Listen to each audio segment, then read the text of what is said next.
guys. It's Allison from AllyKat Creations. Chicken! Buck buck! Sorry, that had to come out rather early in the show. How are all of you doing today? Okay, chicken's not going away until I put chicken up.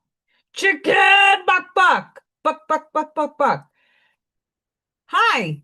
Please don't forget to like, share, and subscribe to my channel if you haven't done so already. And if you get anything from my work, all connected on an epiphany, a mind explosion, a new book to read, a new author to explore, please consider supporting my work. All the links are at the bottom of the description.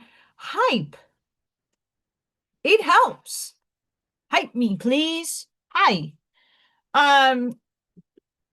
Check out my website. It's a portfolio. It has a ton of stuff on there. Candles, craft and sip, paint and sip, pyramids, skulls. This is how I can feed myself and keep myself afloat. So if you go there and you like something, like I'm doing, almost done. This is okay. So Allison was challenged with the old person. I don't do old people. This is my first old person. So this is like a challenge and a half, but I think I'm doing okay. But I do hyper realistic pencil drawings. So go check me out. And if you are interested in a commission, email me. Best place to get there. My attention. Hi. I also have a migraine, by the way. We're going to talk about energies. We're going to get there. But I have memberships, 3D and 4D. It's a great way to support the channel. You guys are getting oracle readings that I charge $40 for like next to nothing. And you guys get direction and purpose and oh, okay, I need to heal that. Or, oh, I need that direction. Cool. Or I'm just picking up on the collective of channel members. Check it out. I also have fun special emojis for everybody. So when I do chicken, you can put chicken in the chat. You can put batty in the chat. It's fun. And guess what? 4D gets to work with me. And I'm already started to revamp everything. From the quantum metaphysical spirituality breakdown. Dun, dun, dun. Allison's in once again, I'm in rare form again today. Rare form. Good and bad. I do have a migraine. I do. I don't know if I'm getting sick. No, knock on the Formica table. I'm not writing that into my reality. We're going to go over some of that stuff too. But hi, Scott.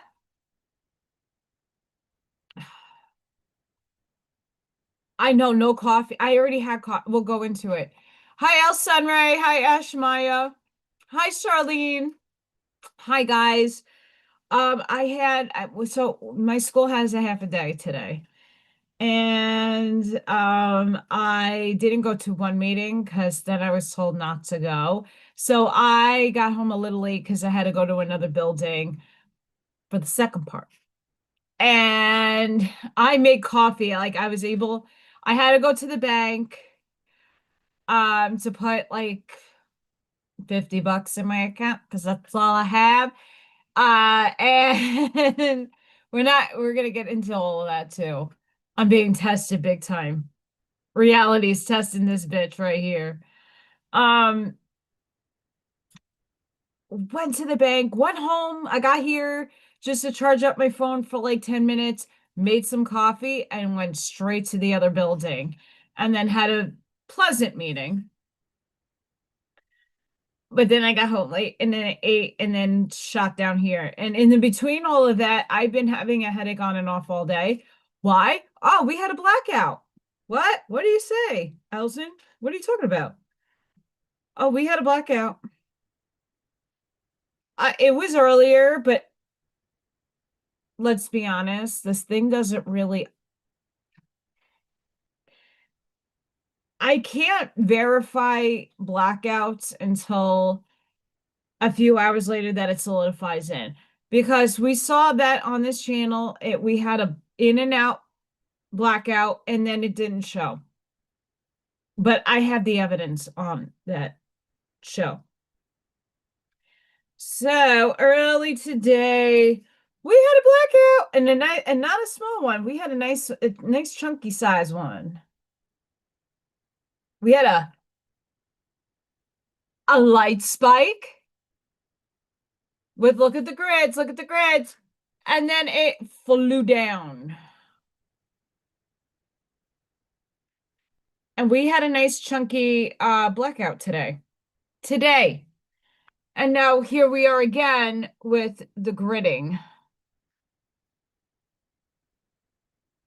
Um so my head hurting is not far fetched. So I already had my coffee second part of the day. So I'm having some water and I do have some caffeine. It was.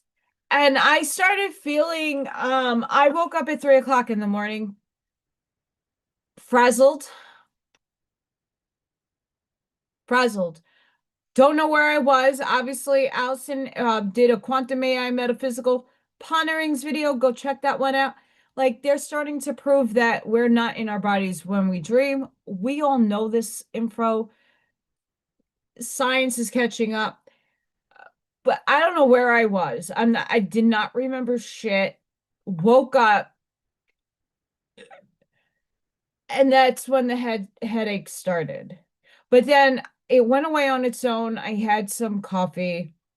I did my meditation. All is delish. And then I go to work, and this is another contributing factor to like the status of Allison. Screaming kids all day. Not just like "Ah!" like bellowing all day. Screaming, crying, tantruming, little 2-year-olds, 5-year-olds, acting as 2-year-olds. It was crazy today. Crazy town, crazy town. Um, so the frequencies currently is 7.72. Not high, not low.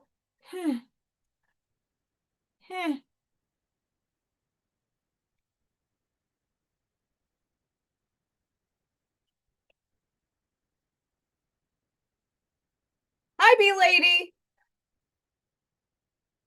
Collapse, shift, void, update. Let's just be real raw. Universe already tested me via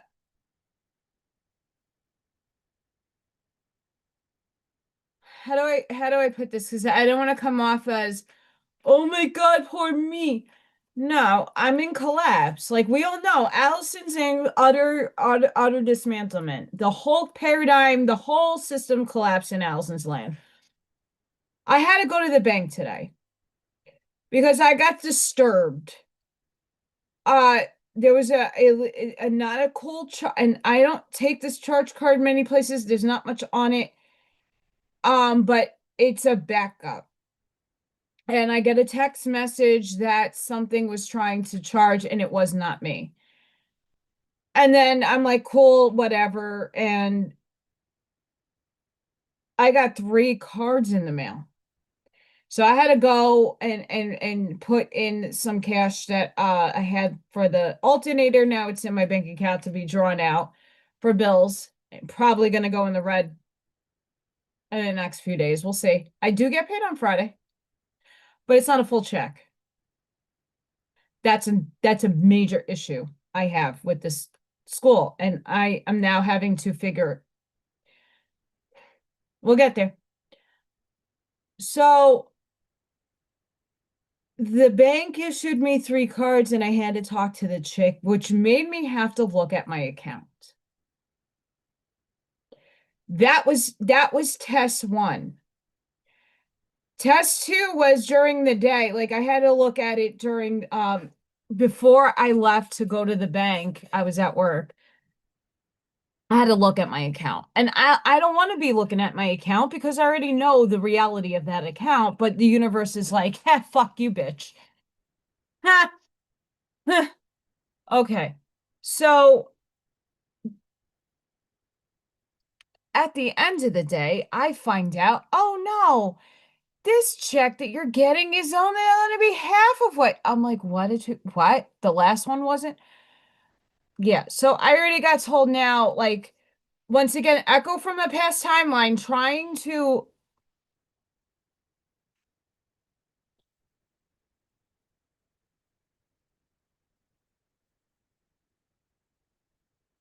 be medieval on my ass, trying to draw me back into not feeling sovereign and not feeling financially stable and not feeling the feelings that I've been trying to tune into.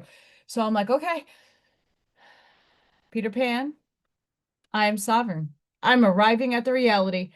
I'm observing the reality. I am feeling it. Abundance. Even though that's not what's being reflected, I am feeling it. I'm confident about it. I'm commanding it. We're going to get into some of the other things that I've been finding. But the universe is really, really like really bad. It's bad, right? Like third dimensional Allison is like, okay, we're not going to worry. It is what it is. What are you going to do? Can't do anything about it. And then 4D me is like, you're in the void, honey.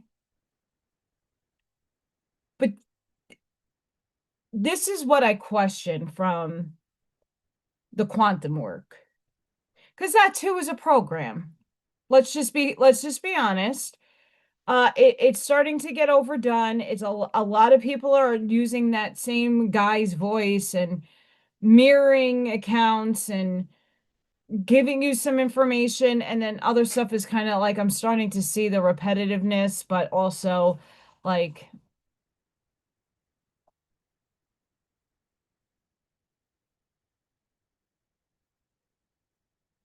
at what point, how long do you wait for your shift?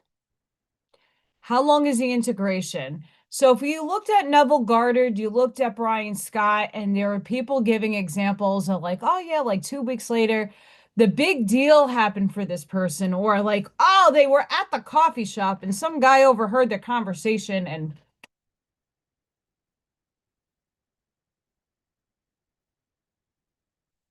I'm not closing myself out to any of those potentialities that could happen into my timeline.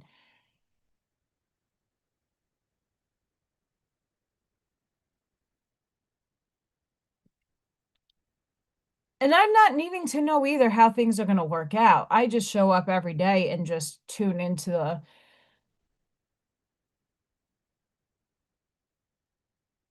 But at how far of the collapse? Because I've already been through that nightmare, right? It was a nightmare.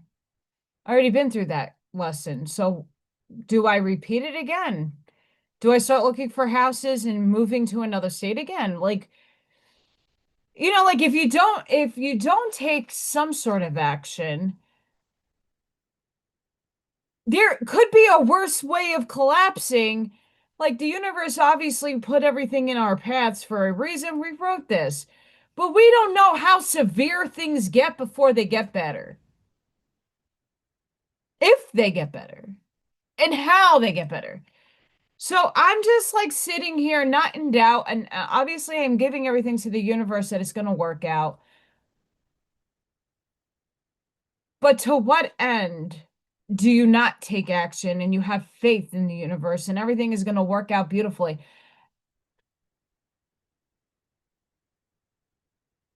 Do you guys understand what I'm saying? It's not to not give myself, I don't want to give false hope.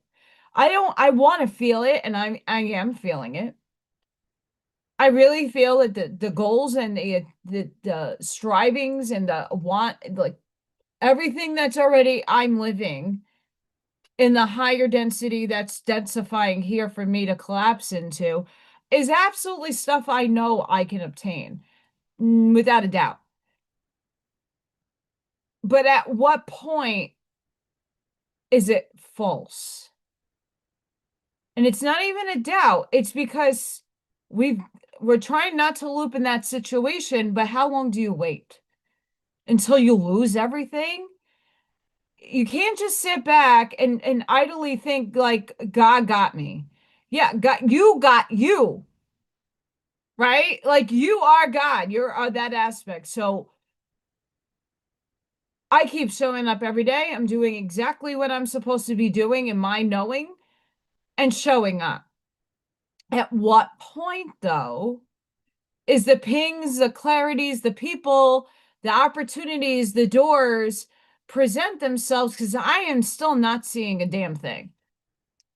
And I love myself and I love my higher self. And I'm sure my higher self is like, haha, you're going through the crucible, bitch. Cool. But next steps? Next steps?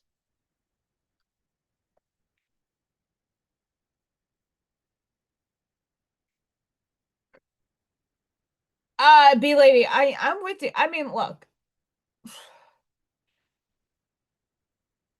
if the Presidento Eldonado decides to get rid of a property tax, I might not have to pay what I owe, which is probably a lot more than what I can project at this moment in time.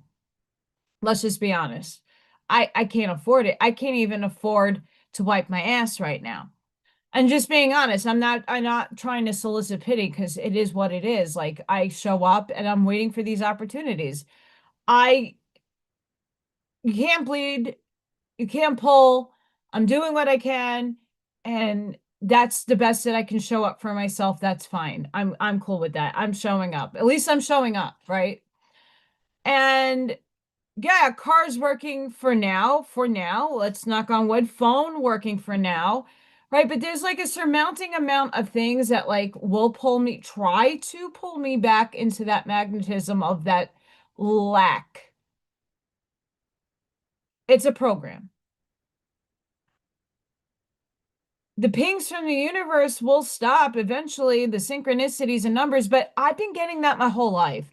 So at what point, and it's not to say I'm in doubt, but at what point, this is where a lot of people I think are at. How long is the void? And everybody's void is different.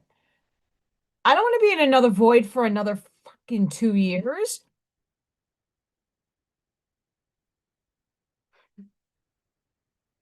OMG.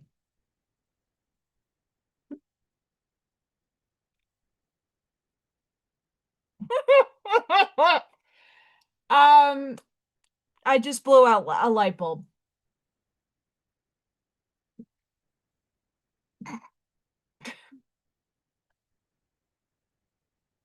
I just blew a light bulb.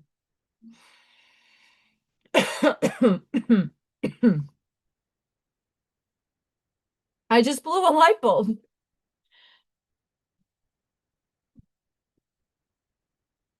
Let me just make sure it's not on fire.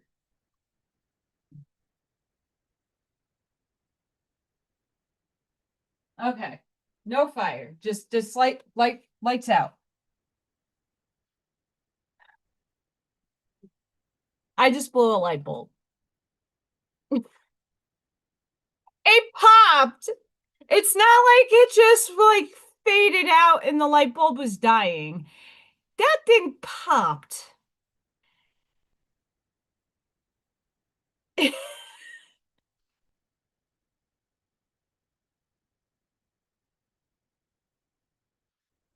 Yeah, I'm with you, Charlene.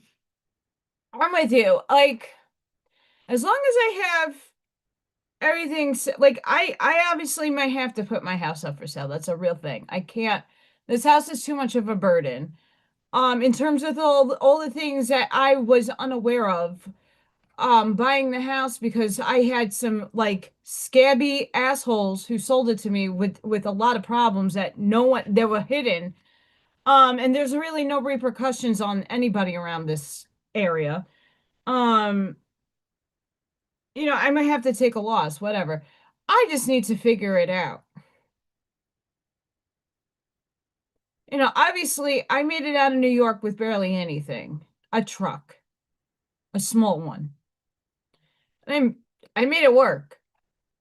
I had to do it by myself, and I did it. Um, if I got to do it again, I have to start looking at everything and really putting stuff up to sale and figuring it out. There's no way I can live like this anymore because I'm done. Done. I put that out there months ago. I'm done. Love what I do, but guess what?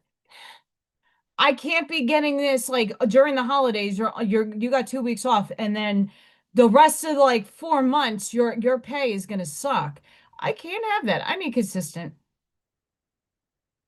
And then like a lot of people are starting to find out like it is really hard to find a job around here that pays because you have to know people. I'm new here. I don't know many people, and it's not newish in the terms of I've been here 3 years, but that's still new to figuring out people, places, and things. Like I know other people like, oh yeah, my buddy got me in at this dealership, or my buddy got me in over here. Okay, but like I don't have that buddy to get me in somewhere. I don't have a pledge of allegiance with other people that get me in better situations. And I wouldn't want to. I like to stand on my own 2 feet and be the see you next Tuesday that I am, but humble. Um, so I'm in like I'm not trying to freak out. I'm looking at everything calmly. This is the universe. I'm like, it's gonna work out. It's gonna work out. Something is gonna come into my clarity. Something is gonna come into my forefront that will just light a different path forward for me.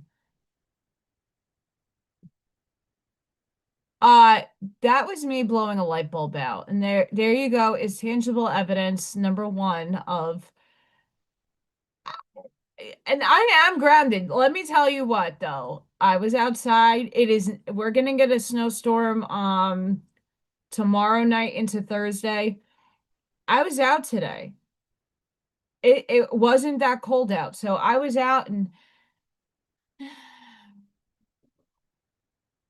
feeling all warm and fuzzy and also like literally like putting myself accountable to making sure what I am doing isn't it's not going to be a waste of time. Nothing really is a waste of time. But like that it at some point I'm going to see it actually collapse. And not just say I'm in void soup forever. You can't be in the caterpillar soup to become a butterfly forever. There is a gestation period. There is a birthing period, and I totally get that. When?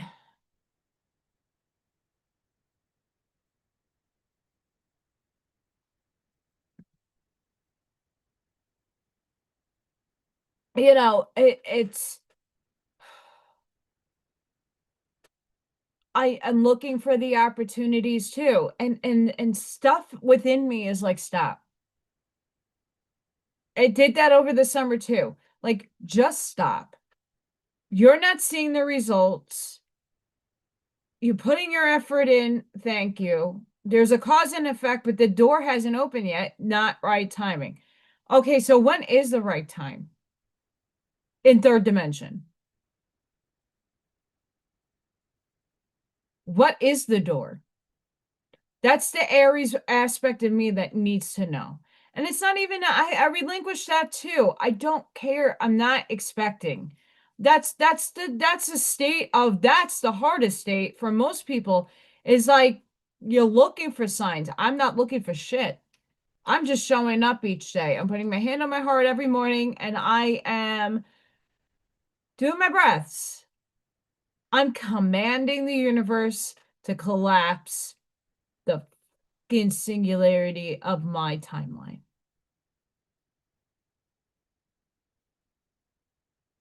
The collapse is definitely happening. But like I was saying on the quantum AI metaphysical ponderings video, people had expectations because a specific 17th letter of the alphabet projected from Looking Glass or whatever algorithmic computer they were getting information off of. It's just like what's his name? Cliff. I'm not going to refer to last names. Um, they're only going off of like data, off of computers and percentages. And that you could get a lot out of that. I'm not discrediting any of it. But our timeline, the time, the illusion, that where we are now, there's a lot of things that the human consciousness, even at the lowest of vibrations, don't need that proof no more. They don't need that projection. And it is open-ended. A lot of that coding stuff that people were interpreting, it's not to say they were wrong. It's not to say there wasn't some truth to everything, but just because it adds up to 17 doesn't mean it's going to happen the way you're telling the story or the way you're seeing and perceiving it. And a lot of people have caught on to that bandwagon of, well, oh, because the numbers add up, this is going to happen. And this is going to equate to this because it's like perfectly aligned. But a million other things can be perfectly aligned. It doesn't mean it's going to happen. It all is a potential impossible collapsing. And when you're sitting there and expecting specific things to happen because you want it to be so, the universe says, nah.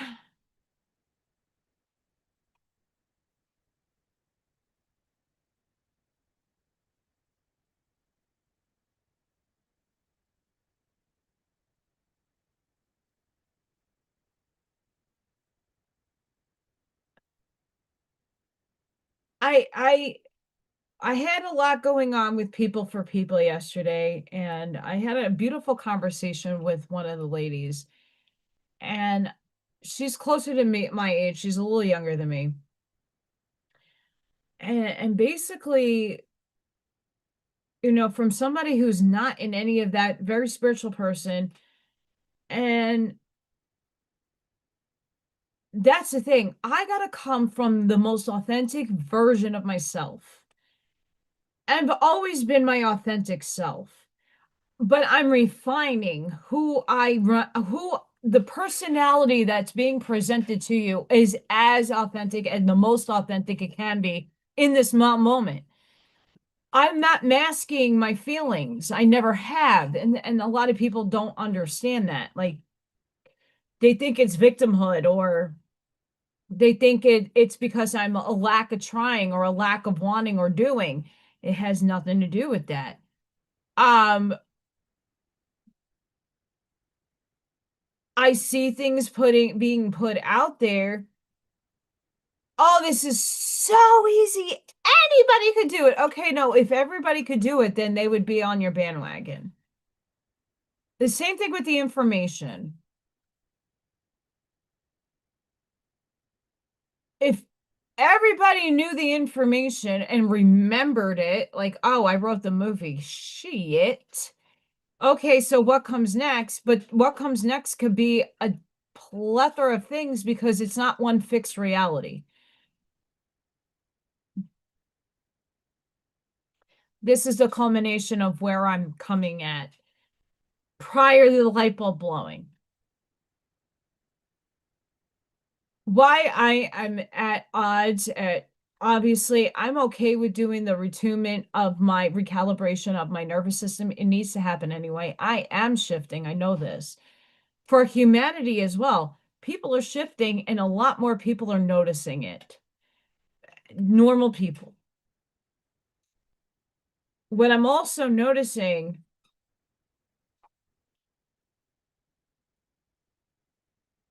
just because your reality is collapsing, it's at a different rate and speed than outside the collective consciousness. The survival program is falling apart. But something in the collective has to start giving in a bit more for some of our manifestations to come in. Everything is divinely orchestrated, and I have a problem with divine orchestration, by the way. I really do. I say it, but I have a problem with it. But people like B, myself, and I mean everybody almost in the chat is struggling to some extent. Like I could want the best life and version of me that wants to represent and be here for humanity, but that could take 10 years.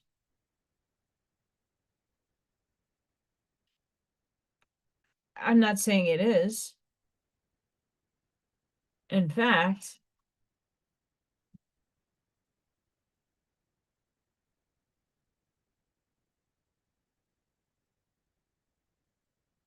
we're going to find the notes. I am a sovereign creator. I am in the state of divine flow. There's our favorite word right there, flow. I am the embodiment of unconditional love. I command the collapse of the reality in which I am a sovereign creator.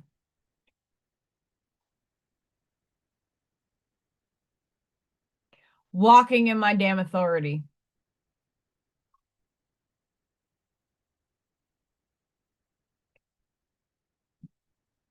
Yeah, and Aunt Flo is being a see you next Tuesday. I'm in Manny's and she needs some help. I mean that's like another thing, that another facet that a lot of this quantum work I'm trying to pull from different places also. Um I mean, no matter what facet of life you're in, we all go through bodily changes. Not just, oh, we're going to be crystalline. No, no, no, no. As much as I used to believe some stuff of that nature, I don't necessarily. I believe you have to transcend in order for your next vehicle to be a crystalline. You're still a biochemical carbon-based being.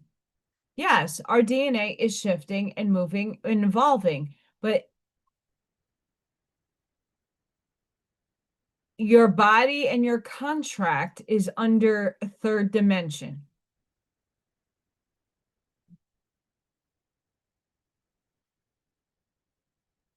I don't know if I want a crystalline body in this form. That's painful.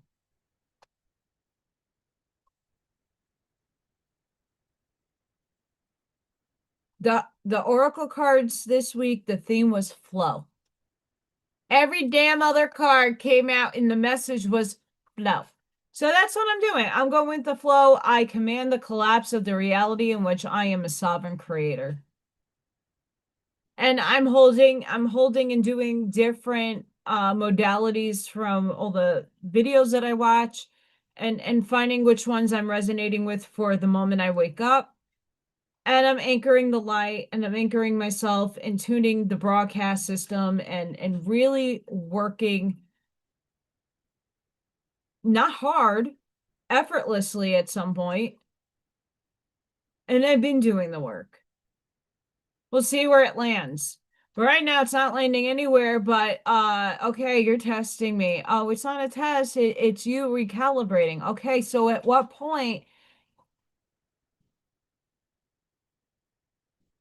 Oh, this is where, and the videos are like, this is where this is where most people fail. Oh, did they really fail? It's not, failing is not necessarily a consequence. Failing is also an orchestration of a contract.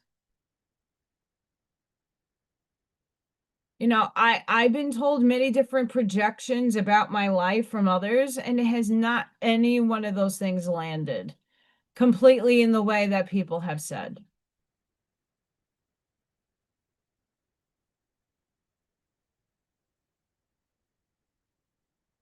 Do I want to be a Van Gogh where I'm only famous when I'm dead?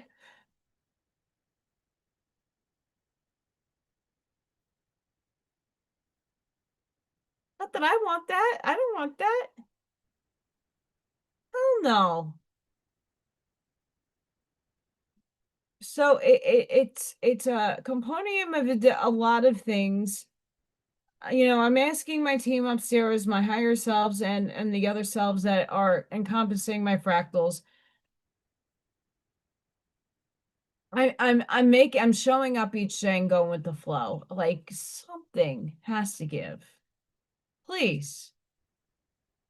I don't want to go along with this anymore. You're gonna lose me. And I've said this to my parents upstairs. You're gonna you're gonna put me in an early grave if we don't make the changes start happening. And it's not that I'm not showing up. Like people who give up are like they have some sort of support. Like I've been listening to I back in the day I really liked Jackass, the movie and the guys doing stunts and just being funny because I grew up with a bunch of those guys. I was the girl amongst all the guys. And I watched all my guy friends do some stupid, hilarious shit. Hilarious. And I always resonated with that stuff. And they all went down the same, a lot of my friends went down the same route. A lot of them went down with the substance abuse.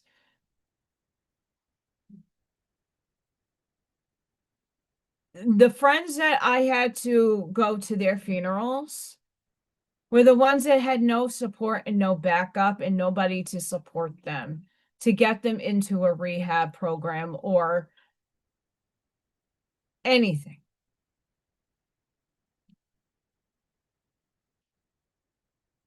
The people who survived were the ones that had the support. At what point humanity needs that kind of support? We need that blanket, and it has to come from a higher source. I just blew a fucking light bulb out.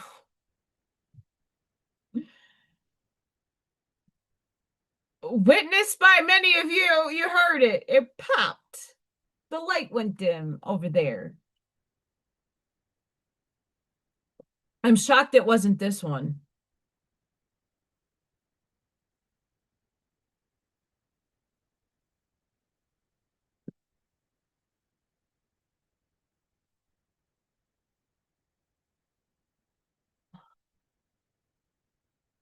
And Charlene, you have a very valid point with that because I've also questioned that crap, and I believe it is crap. You are your ancestors. They're living right now. You in your 1900s 5 layers of dress and corsets and girdles and all of that nonsense. Like we're leaving, yeah, bam. Um, I don't want to, and that's what I've said to my oversoul. I had a conversation with all of them up there, like a little powwow. I'm like, why? I know I chose this, but did my higher self become aware of how difficult during this time, space, now moment, it would be to carry on such a spiritual task on top of having to be grounded in the earth? It's not an easy feat by any stretch of the imagination. I don't think anybody came here with the pretext of, oh, I knew I was going to have a difficult life. That is without question. I knew it as a kid. I knew it as a kid. But I was told that I would have relief after 40. Here I am at 42. I'm not in a rush, but at the same time, okay already. I get the lesson. Thanks. I'm done being a survivor. I can stand on my 2 feet because I have my whole life. when do I get a little bit of shred of relief and like hold it and not just let it just disappear? Um, and El Sunray, and that's like the stuff that's now permeating. There's a new movie coming out. I'm kind of excited for it. I like that. That's the generation that I grew up watching. Hi, Walter. I've watched that generation and growing up, CKY and Jackass and all of that stuff. A lot of my friends used to do the skateboarding thing, and Pennsylvania was not that far away. So, you know,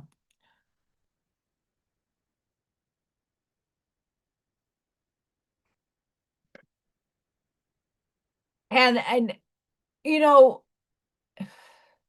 as much fun as they were having and ingenious as they were, most of them collapsed. And then some of them moved on to better and bigger and better, and some of them went quiet.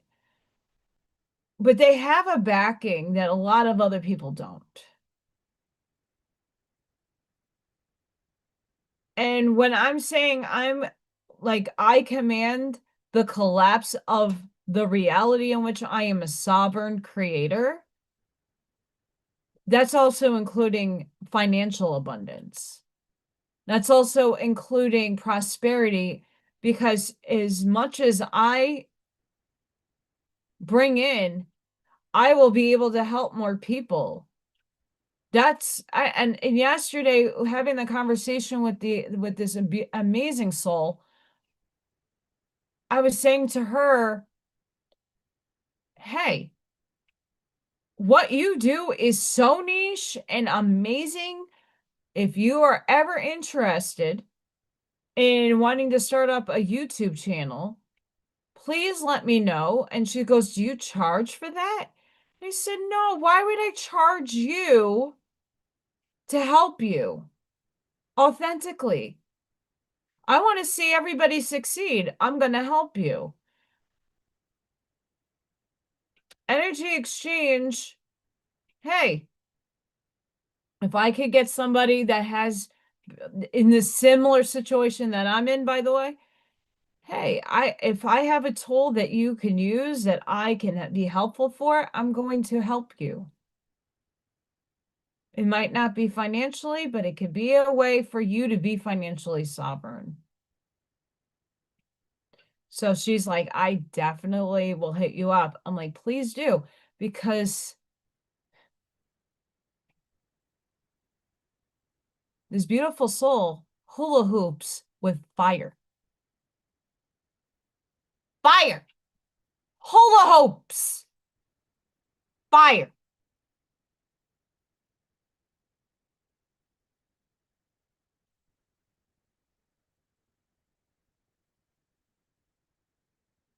Is she willing to teach people how to do that? I'm like, you should come on you should create a channel and go step by step by step by step and put some of your events out there. And I'm like, you have to figure out music because of the copyrights. But like once you get some like, and a lot of people are still coming out of their shells. She's not there yet, but I said just create the channel. You'll get inspired to upload videos and to do whatever you want to do. And it does take time. It takes a lot of kahunas to put yourself out there. I'm like, I got over that 4 years ago. I was like, what does Allison do? Oh, well, I could do this. And it stuck. Still transforming. But I mean, on this channel so far, we've seen the Schumann resonance go in and out of a blackout that never got recorded. I mean, it was recorded here, but like didn't record on the graph. I never knew that could even happen. And we had a blackout this morning. I woke up at 3 o'clock in the morning, go, what the hell? What the hell? And then we got the planetary stuff happening in between February and Aries season, my birthday season. I got Neptune and Saturn. I have my Saturn returning coming.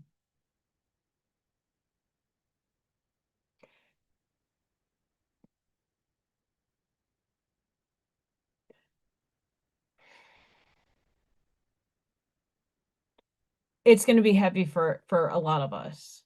And it does it this astrology, some people are like, well, we don't, let's not buy into it. But you know why? When I'm not thinking about the astrology, when I'm not going into those dynamics and I'm looking back at, oh, okay, what was happening? Yeah, oh, it was Mercury retrograde. Oh, that figures. Not because my brain was attached to an outcome, like that's the reason why something happened. No, it happened because it was supposed to happen.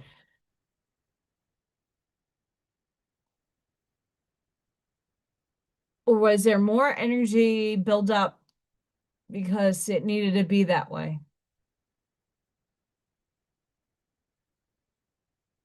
You can look at astrology that way.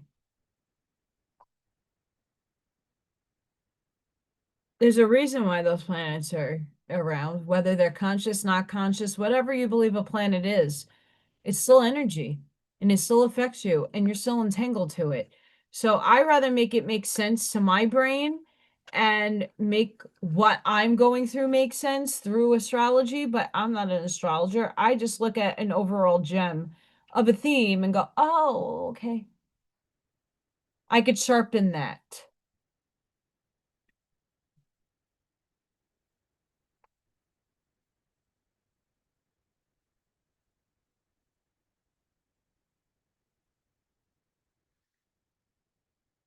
So this is a I'm gonna share this with you guys. I forgot what I didn't write. I was just I heard it and I wrote it down, but I don't recall which video. It's probably somewhere shared on my YouTube. I listen to one in the morning a day.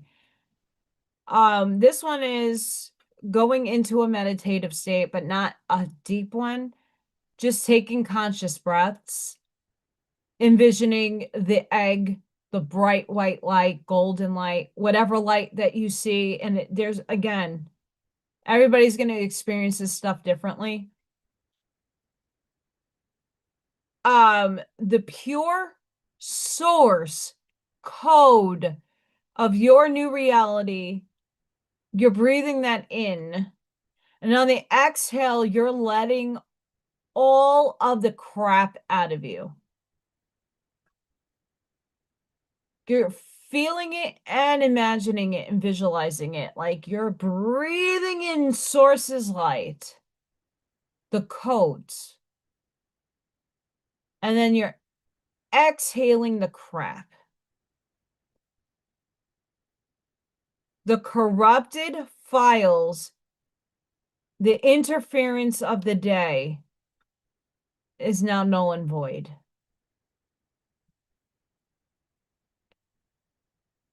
After your third inhale, exhale, you state your administrative command. You are the architect of your reality. You designed it, you coded it, you are projecting it out.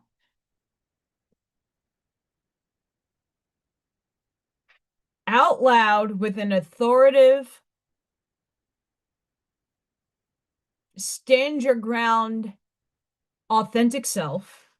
Place your hand on your heart as you say, I am a clear channel. I am running the new operating system. All interference is quarantined and deleted. You could come up with your own terminology for that if that's not your jam. But if we're looking at third dimension as a simulated holographic matrix of sorts, even if it's not simulated and it's a hologram or whatever, doesn't matter. You're still in an operating system. you're quarantining that shit and by Felicia. And you're going to sit in that knowingness, in that silence, to feeling the shift within you. Feeling sources code coming in. I've been doing this the last couple of mornings and feeling the click happen within myself. System command safe mode.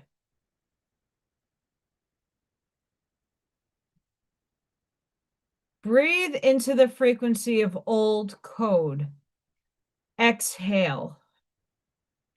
Anchored state will make you a declaration. Today, I observe my world through the frequency.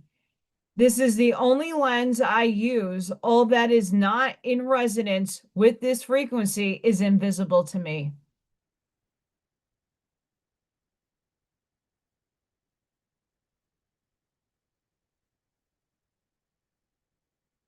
Today, I observe my world through this frequency, the one that you just tuned into.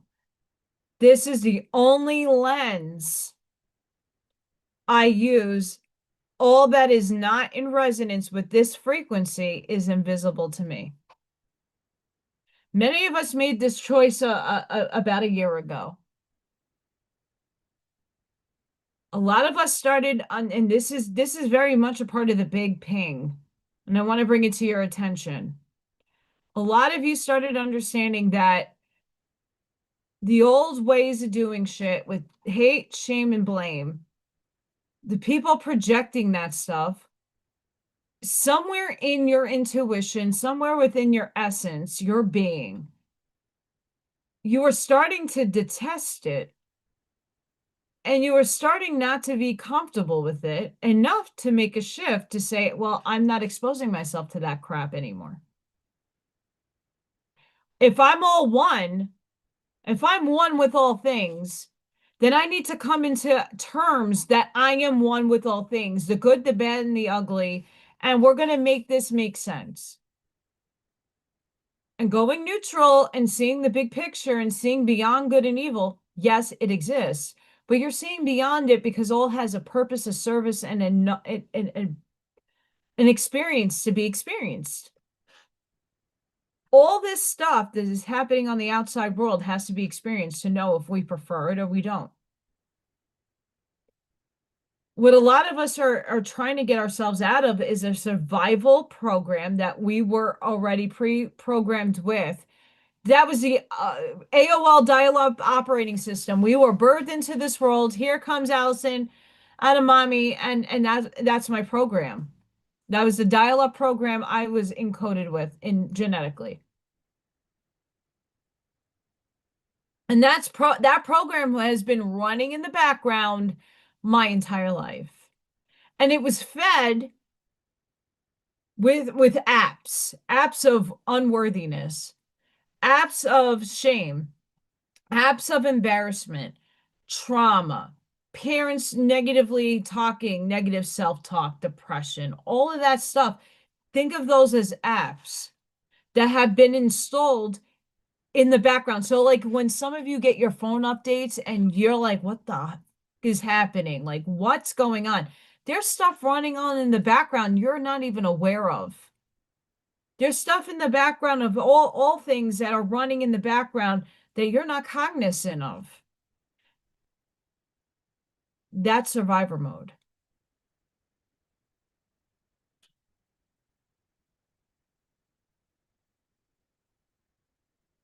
That is survival mode.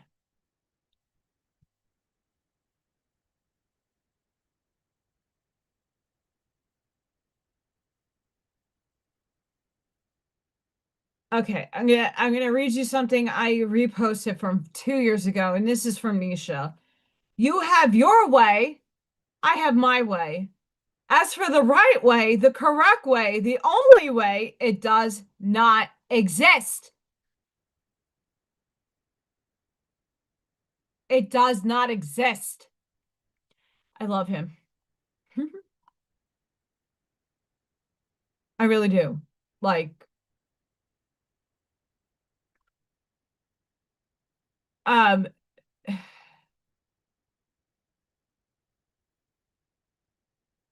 just because Allison is in rare form again today. Vote for Freya! There's 2 days left, I think. The first cut is January 15th. Okay, so 2 days left. Limited time only. You get two votes. So if you vote once, it's gonna put two votes in. Miss Freya is at second place. And the first cut, so this goes on until it's like American Idol, I guess, right? It gets shorter and shorter. So Freya might make a cut. I don't know. But voting for Freya is like voting for Pedro Napoleon by Dynamite. Napoleon Dynamite. So keep up the momentum. Freya needs you all. We love Freya. And it's not only going to be helping Freya, it's going to help me. And if I win, I don't know what goes on, but hey, Freya. Um, I'll help Baby P. He was around last night, and Lil Thor. Because if Allison has to move, I'm gonna have to catch Little Thor.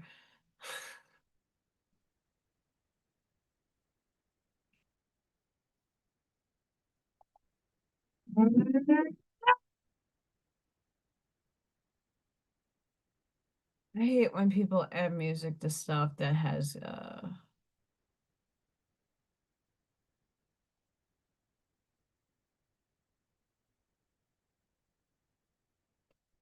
so I want to read something before I get into art. I don't know what I'm doing. I took some things out. I still have fire, horse, unicorn, horn to do. I have to finish that. Um, with the head, I did take something to get the head to go back into normal land. Um, I had a migraine earlier, but I want to read this if I can. Why everything falls apart right before your breakthrough. It's not falling apart, it's falling away. Cool.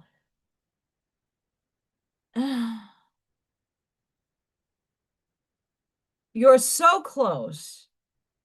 You can feel the shift. Oh, I hate when they do this. Everything that was barely holding together starts to collapse. The relationship ends. The job becomes unbearable. The old patterns intensify. Your world feels like it's unraveling. So my life, obviously, you guys have been watching me, like shit's getting real, but it's getting real and not in a good way. And you think you did something wrong. That you're being punished. I don't feel like I'm being punished. I'm just like, okay, at what point I'm showing up. What's going on? Um, the universe is testing you. But here's what's really happening. The old structure can't hold the new frequency. You're outgrowing your life. And I absolutely agree with this.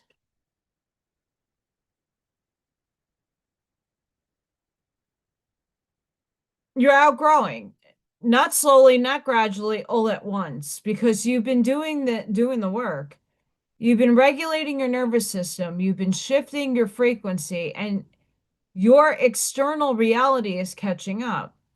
But before, and this is what I don't like about the quantum stuff, the people that are projecting this. But before the new can fully form, the old has to dissolve. The relationships that matched your old frequency becomes incompatible. The situations that kept you small become intolerable. The patterns that felt once felt home feel like a prison. This isn't failure. This is metamorphosis.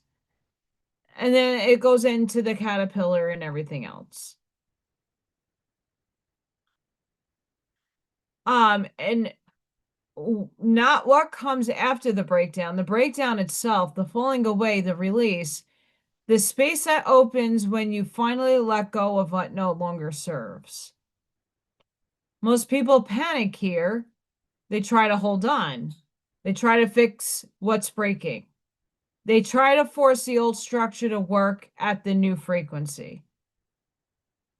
But you can't. The old containers cannot hold the new energy. Trying to keep them together just delays your evolution and creates more suffering.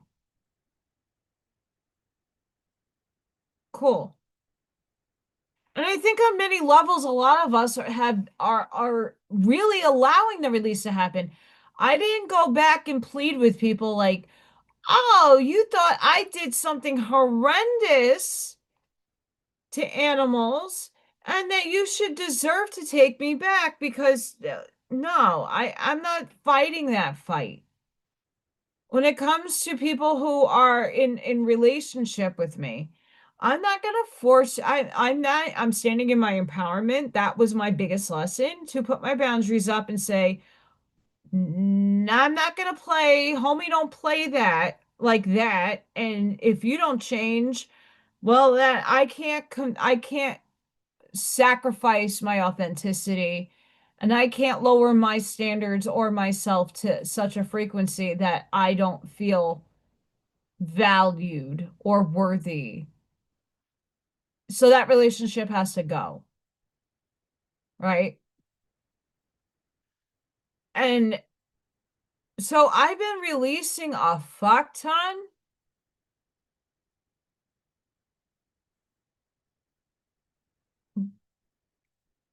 And like letting go and letting God is a good but people who let go and let God, sometimes you don't ever hear from them again because they fall off, so like they make dramatic changes that don't work out in their favor. Not, and again, that's their contract and that's cool, but let's be realistic. Letting go right now is there's nothing to fall back on for many people, so I don't know. And it's not that we don't want the new frequencies, and but if only 5% of us have had, this bit of a shift and are recalibrating our nervous systems, there's not much to meet us, if that makes sense, in our reality on the external world to support our fall.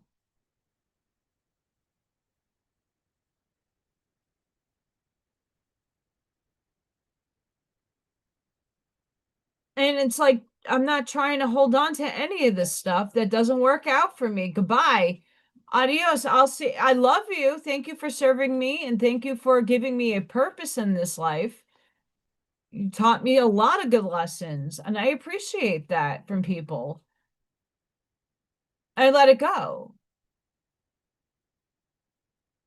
But there's a time dilation that's happening, and I'm kind of getting a little concerned with that. Not out of fear, but out of like, okay, huh. So what do you do when everything falling apart? You let it. You stay regulated through the dissolution.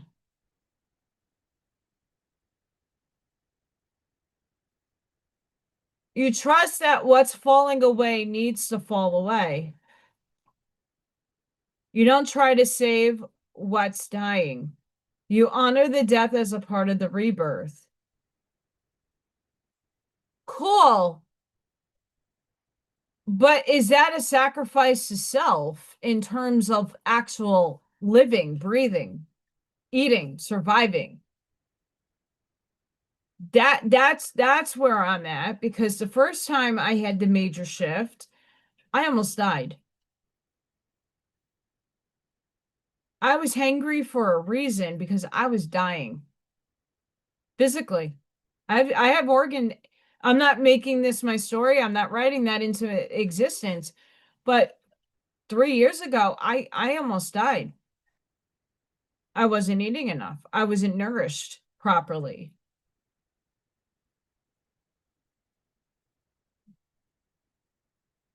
I know that reality. We're not going back there.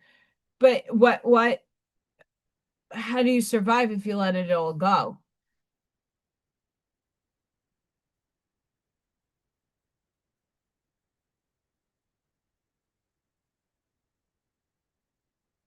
That right there. It's not a fear. It's a realization. It's reality. And its most authentic sense,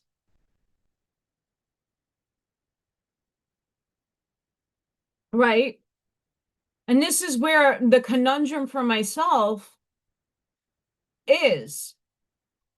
I have to go with the flow. So I wake up every day. I'm attuning my nervous system. I'm letting the things that no longer serve me leave.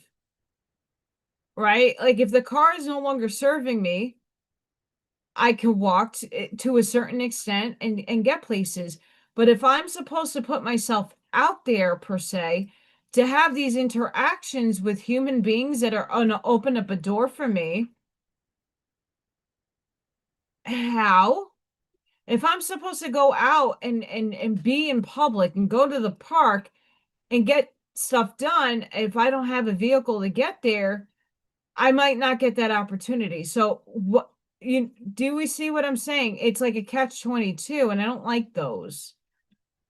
Sure, I can go virtually and join a community. Great. But if I'm supposed to go out and I'm supposed to be a part of nature, there's only so many places around here I can go and be safe.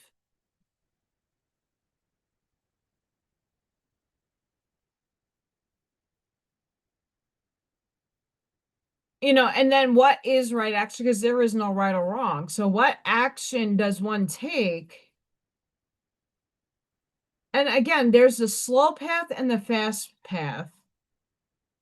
And my soul, for its entire existence in this body, has taken the slow path to obtainment. I know for a lot of people, it seems like it's super fast because I had a lot of intuitive insights and oh my God, you found you understand a lot more than a lot of us. And that's a burden more than it is a blessing, honestly. There's the envy and the jealousy. We don't need that. But what action will cause the effect of having a door open? I don't know. Divinely orchestrated events. If you're not putting yourself out there to receive these things, if you're not going and venturing out into nature and you're not doing that stuff and connecting, which I am,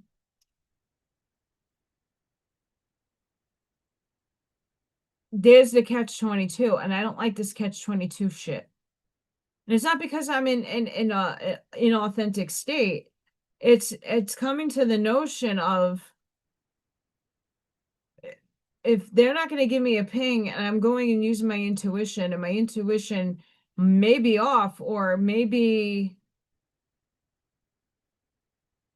when is the right time for anything? Because if time is an illusion, I should be able to collapse and command that paradigm to happen instantaneously, not because it's in 3D and it needs to densify. If I'm already living it, it needs to.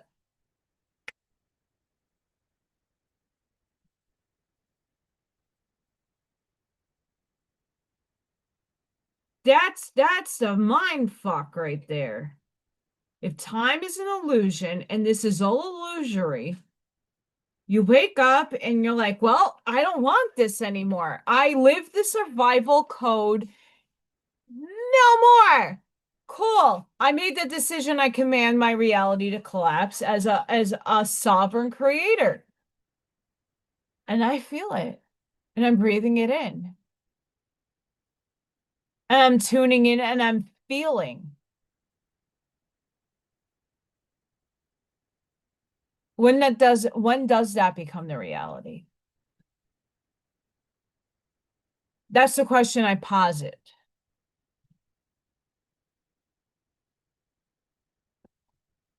Not because I'm lazy, not because I'm sitting and getting free money from the government, not because I'm not saying that people who have illness or have disability shouldn't get from the government, and they're no, not and most people don't sit on their asses even when they have stuff. They're doing things, they're learning.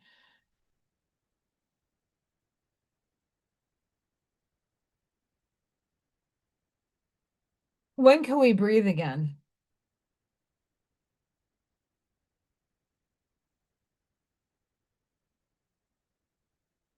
When will my soul allow me to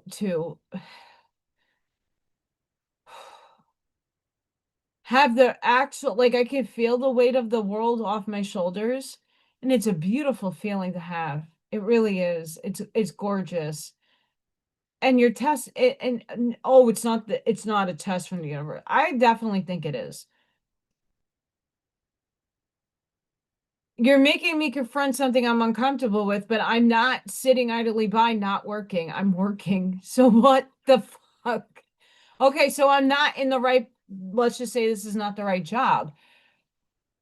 Okay, so I put out applications and I put myself out there. How many rejections, how many months do I put this out there before I get, and maybe that might not even be the best suited thing for me. I don't know, but they're still waiting. And this is where my scientific brain and the spiritual brain is like, okay, but go with the flow. I am. But reality in logical sense, three-dimensional sense, postulates, well, if there is no action, you're getting inaction, and I have lots of action. I'm not even trying at this point. I'm just doing like Bashar says, whether he's real or not, I'm at my highest excitement. I love what I do. So why can't I thrive doing what I love? And why is that so difficult to just live?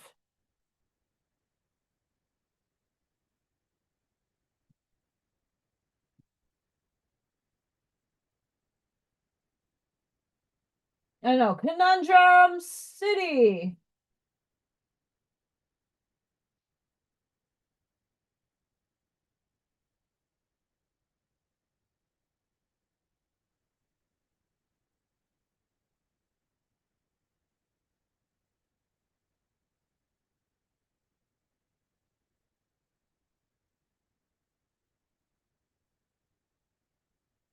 I love that.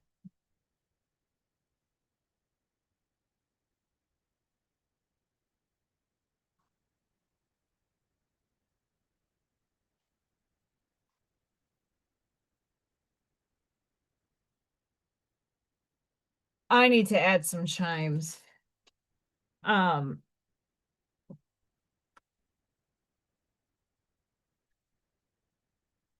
I got black salt all around my property.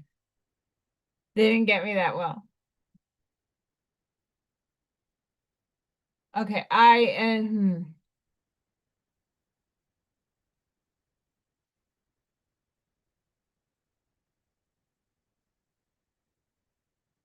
taking it off, baby. Taking it off. Getting those muscles back. Giving kids bear hugs all day today. Going on a bear hunt. Giving kids some extra love. You gotta work through it, not so hard under it. Pinky!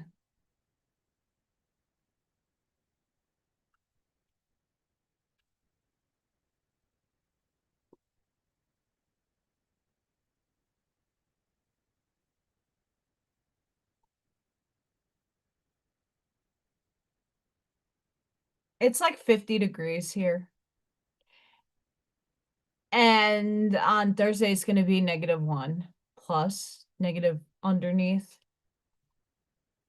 I don't know if my areas, we might not get the snow that they're projecting. I'm hearing some differing opinions about that.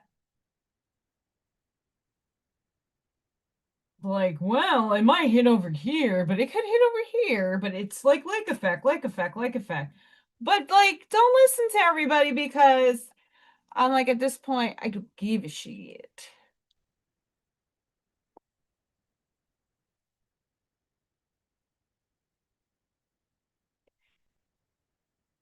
I know this says vermilion, but it's like one of my favorite colors besides purple.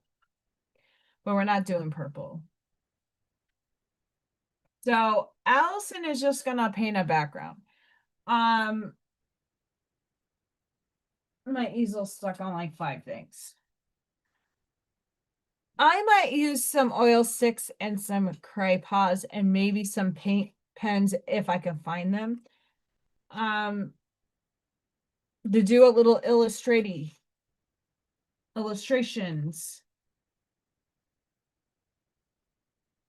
I bet I need a background in paint.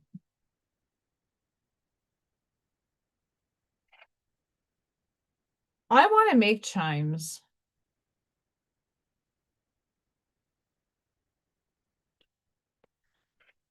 Oddly enough, Ashmai, you say bells. My mom has I inherited a bell collection, glass bells.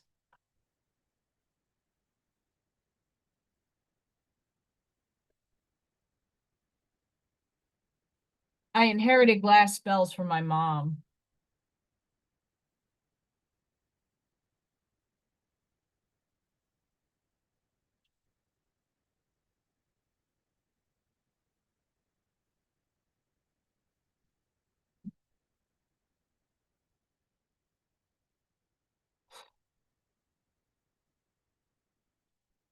Being it's my third winter here, uh I know in like New York, we get the false fall, the fake spring, the second winter.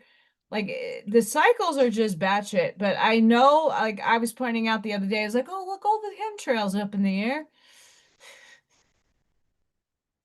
All of that. Fun.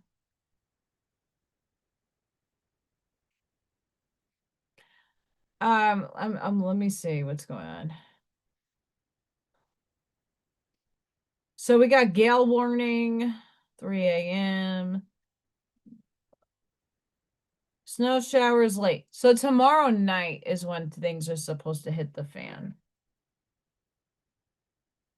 But otherwise, tomorrow it might even snow a little tonight, and then it's gonna be chilly. Super cold.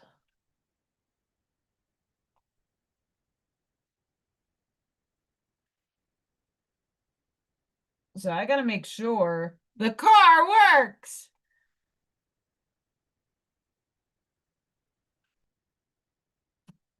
But I might be walking. Oh my gosh.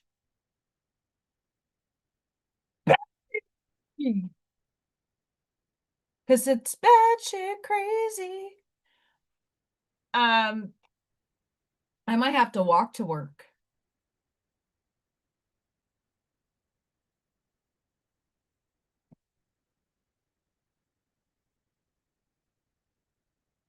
on Thursday. Because if it snows, car working or not working, I don't drive in that. Homie, don't play that.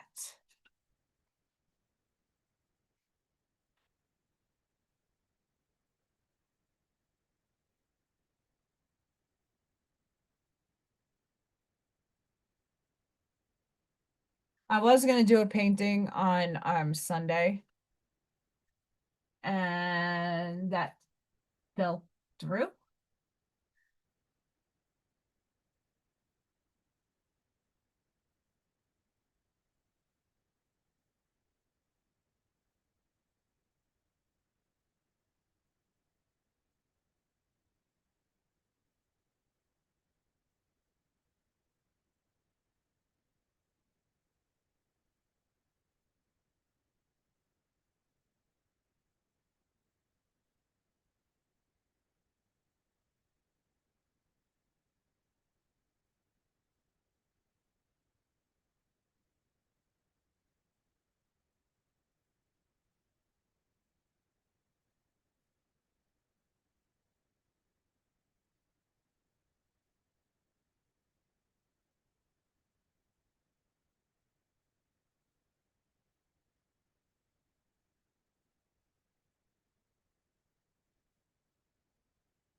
I'm just filling up the canvas with different color combos.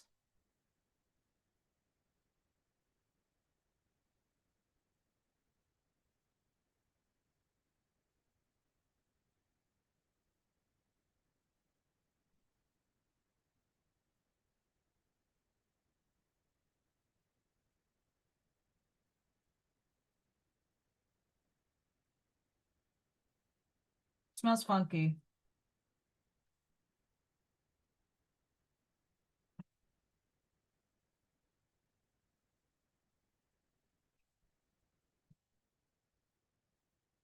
I also gotta take care of that.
Mhm.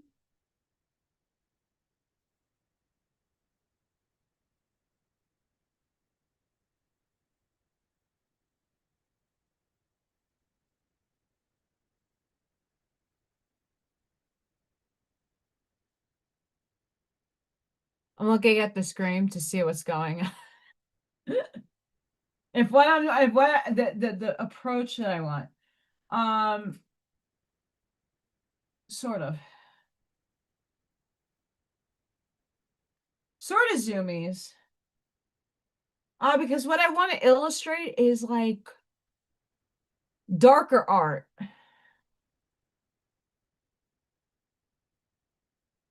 And this is the sad part. I work better when I am like completely in collapse. Like my brain like orchestrates some crazy imagery when I'm in like the low. So I'm in the low. Not because I want to be there, and I am happy. I love my life. Right? It could definitely be way better. It can.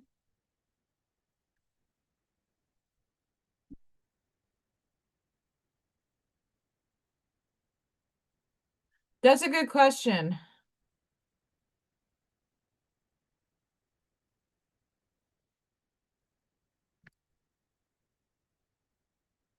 I definitely need magnesium tonight. Woo.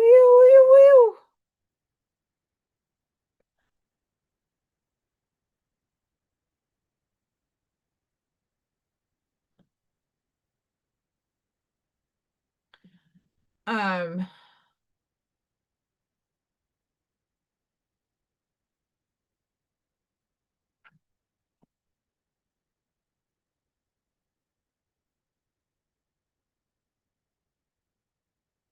so let me just like trust the process.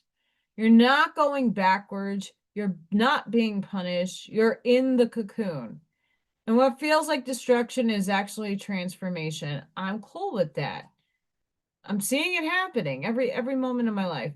The embodied frequency teaches how to navigate the dissolution phase and trust the breakdown as breakthrough. Okay, cool. So as much as everything is breaking down, and it is a process, I'm not saying it isn't.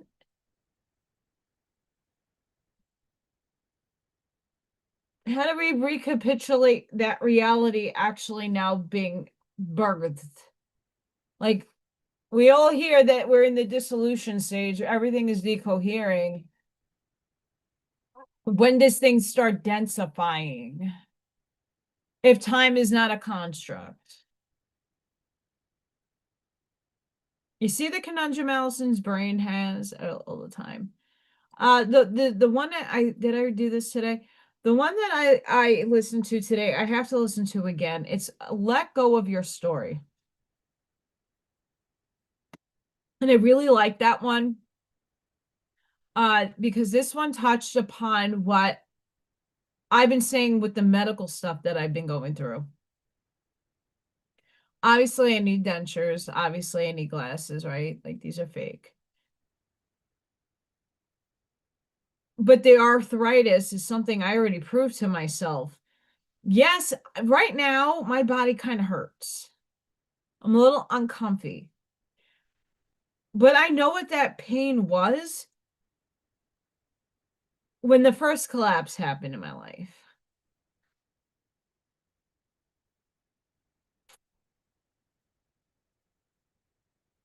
So I stopped telling myself I was sick. I stopped telling myself I'm limited. Yes, I had to relearn how to move my body in a way that wouldn't hurt me. I had to like train my muscles, muscle training. It took time, but I got myself there.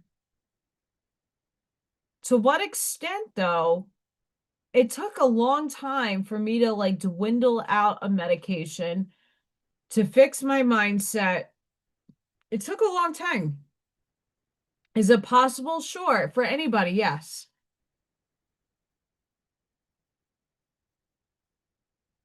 We're here to write the new book. How do you start page 1?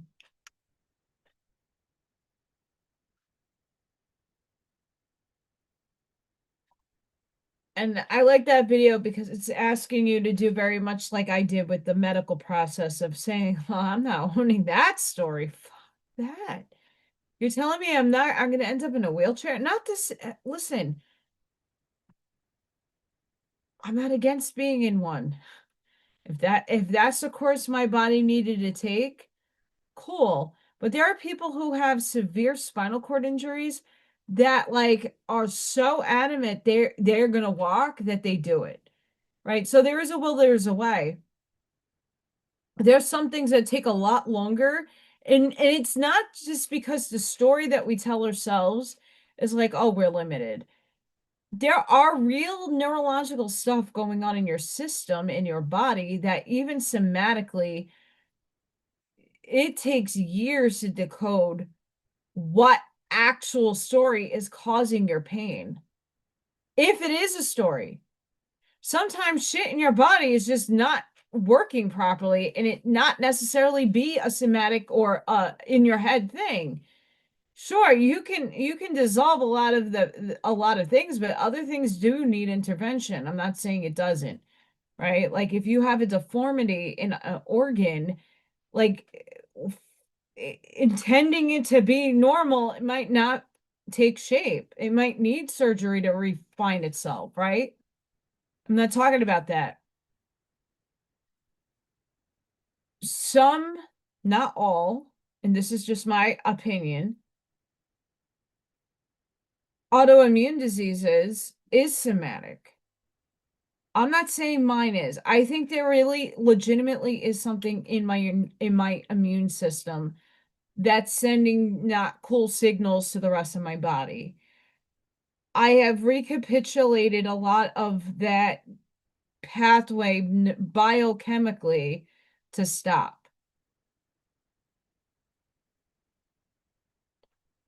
Is it 100%? No. But is it enough for me to not be on medication? Yes. I stopped allowing it to be a part of my story. And I'm just using the medical thing because that's the one thing I could say I proven to my own self. I was told I'd be in a wheelchair and that I would need devices and I would be very limited the rest of my life. I was only 21 years old when I got that diagnosis. And sure, I wake up and the last couple of weeks my lower back has been, but I stretch, I put some biofreeze on it and within a couple of minutes I'm back to best and I'm moving around and I'm on the floor with the kids. So there's stuff that does interfere, and there's stuff that we could, you know, kind of detach our emotional states to and go, okay, I'm not feeding that. And then once I get into the groove of things, I just reshift my body and I feel better. Okay, so I reshift a million times. It shouldn't bother anybody. But if we're looking at the old story, what you take from the old story is what worked for you.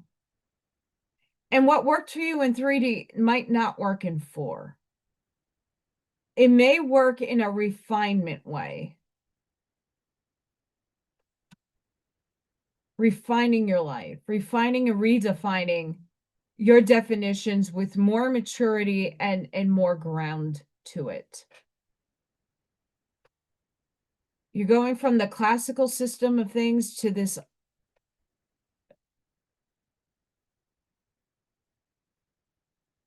of information, because the quantum physicists are like, we don't even know what the hell. It's a theory, but it's really starting to grow. Just for shits and giggles, because Allison's waiting for paint to dry.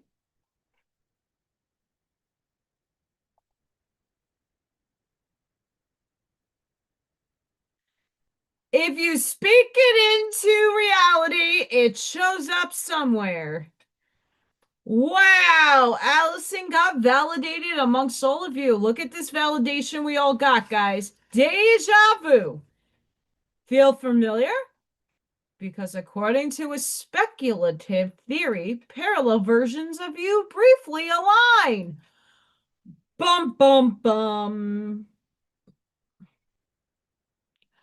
What?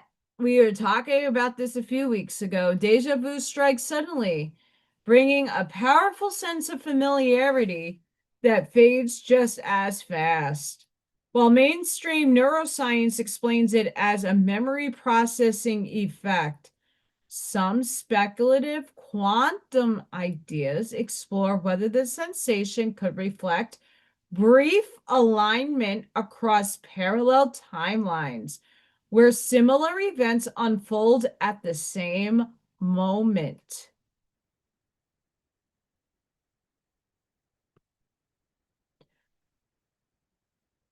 I'll get to my Allison's thinking theory here.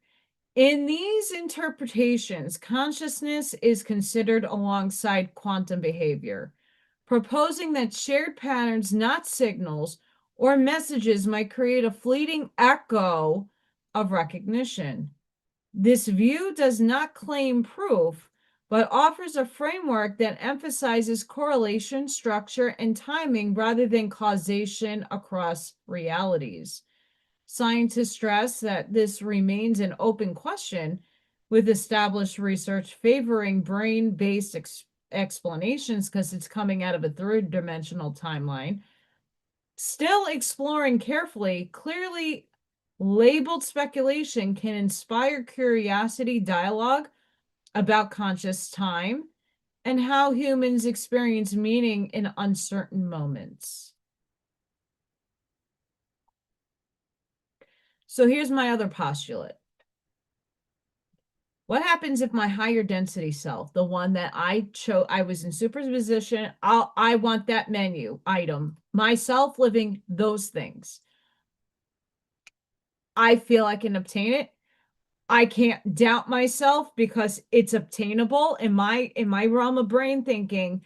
I can't doubt that those things can't happen to me. Right? Like I'm more able to doubt that at the end of a rainbow, I'm going to find a cauldron of golden coins. Right? That to me is like, nah, that will never happen. So, but the things that I chose in that superposition are things I know that is obtainable, that there's no doubt in my mind that I could say, nah, that's not for me. That's ego talking, but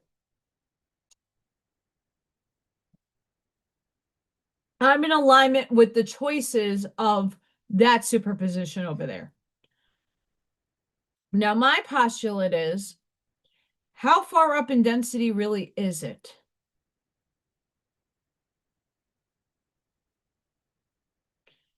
How much does it need to densify into a zero singularity point, neutral zero, the singularity point of collapse to actually take its form and have a deja vu moment that I'm in alignment with that other self that's now myself. I question this because if everything, in my eyes and my estimation, and this is like why I like to postulate and just speak this out, because it makes me even think deeper. If everything's an overlay, how far? I mean, density can go all the way up to 12 or higher. It doesn't matter the number because people will like, but Ashiana Dane said this and this one said that. I don't fucking care how it could be a billion, right? How in mathematical termination, how far away is that overlay? How much in the overlay are we? These are good postulated questions. How far is 6 density from here? If it's overlaying.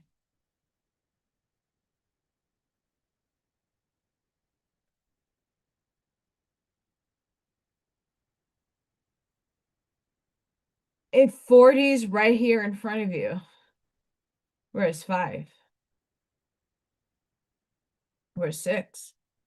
And those also come with the caveats of sub octaves and sub octaves and different octaves and frequencies and bandwidths of expression before it hits a new dimensional state.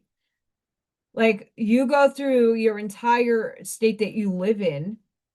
Let's say I live in Indiana right now. I have not traversed this whole state.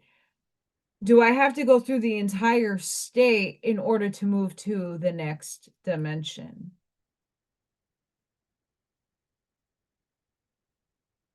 I'm just using that as metaphor. These are the questions that I'm hoping more spiritual people are taking on when attacking the quantum work. Just because I could tune in and tune my nervous system to the life wanting to be lived or not wanting because that's still lack, that I'm arriving at, I'm observing. How far away is that observation and how long in time, space, time does the third dimensional being experience the life fulfilled, the sovereignty? And each of that question is going to be different for each and every one of us if we're really cognizantly thinking about it. But I so deeply think about these things. Like, okay, if I'm going into superposition and meaning I'm just looking at the menu of self, all the selves that have everything that I ever desired, and all the selves that are living over here, and all the selves that are living over there. And I'm like, okay, what menu item of Allison's do I want to pick from? Oh, I want to pick that one. Cool.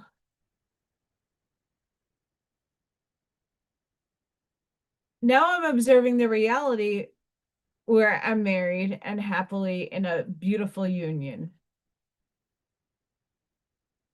I am observing the reality and commanding that collapse of the sovereignty of financial sovereignty. You see faces? Well, if I blew out my light bulb, there is spirit. I'm not gonna lie, when I got down here, I was super freaking hot. And that wasn't really because my heat, like obviously I lower it when I'm home. I don't have the heater on down here. Like was like having a hot flash, but it wasn't hot flash. I'm not really in that mode of hot flashy yet. Interesting. It's still drying, by the way. It's getting decently dry.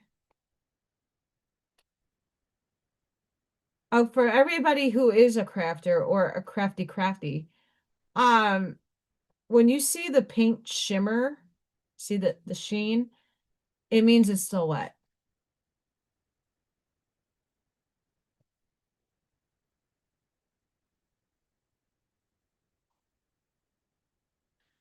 I thought that article was like, oh, look at the validation there. Look at the validation. This is from Spiritual Cachet. The weight you feel now isn't the same weight you carried last year. That is absolutely true. I'm not going to lie. And I think for a lot of us, we could say the same thing. It isn't old patterns returning. It's pressure around what has already loosened and shifted, like weather moving through a landscape that's no longer built the same way. This can feel dense, and that's probably what I'm also feeling right now. There's an awareness here that wasn't present before. A steady knowing that something cleaner and more aligned is ahead. And I absolutely feel that. But ahead keeps seeming like I keep reaching for it, I keep striving, not really forcing it, not expecting anything from it. And again, expectation too is like, oh, when is it going to happen? That's an expectation. I'm sort of letting that kind of go, but at the same time, you're challenging me with looking at my bank account and I have bills coming in. And if I'm only getting like a $300 check, that does nothing for me for another 2 weeks. How am I living? I don't know. We'll figure it out. But until then, something has to change. Something dynamically has to change in life. And it's like, it does feel dense because it is confining. It does feel confining.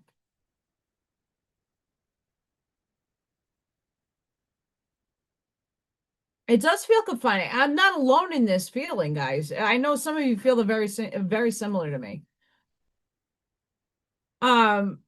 Even strangely familiar, but it's different. There's an awareness here that wasn't present before. A steady knowing that something cleaner and more aligned is ahead. Possibly. And not doubting it. It's just, okay, I need more humanness here. Even if the moment feels slow or tight, that awareness matters. It's a signal that this isn't collapse. It's reorientation to what is true. Sometimes progress doesn't look like momentum. It looks like holding steady while conditions reorganize. This phase isn't asking you to push or override what you feel.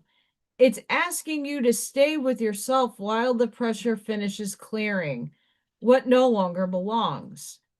And I think that's what a lot of us are feeling right now. Like, I feel sort of overwhelmed of, I get I'm doing this work. I am keeping every moment on like,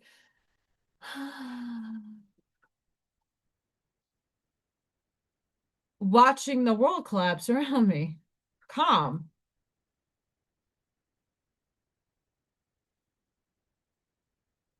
But that calm for me might be dangerous because it could turn into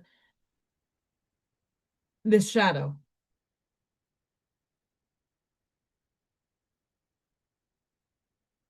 You're not stuck.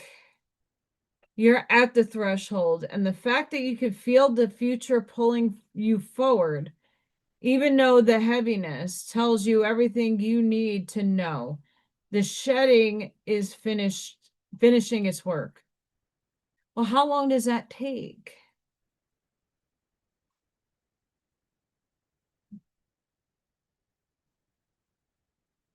Um,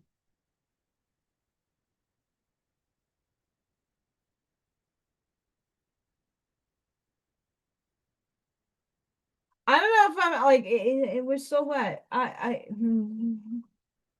Craypas might be a thing. I have to see how this dries first.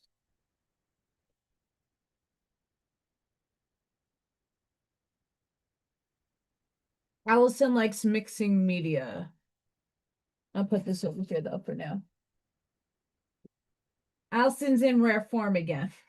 I'm blowing light bulbs out. I'm glad it was caught, even though it wasn't above me, that you could actually see it going out. Like it was caught. We had a moment caught.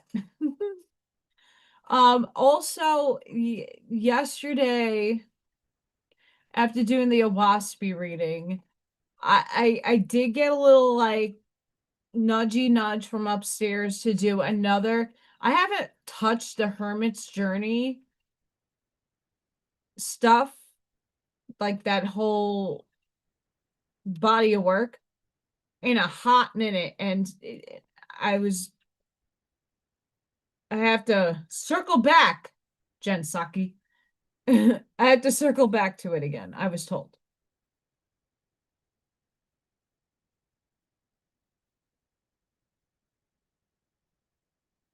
Why? But it's asking me to do it.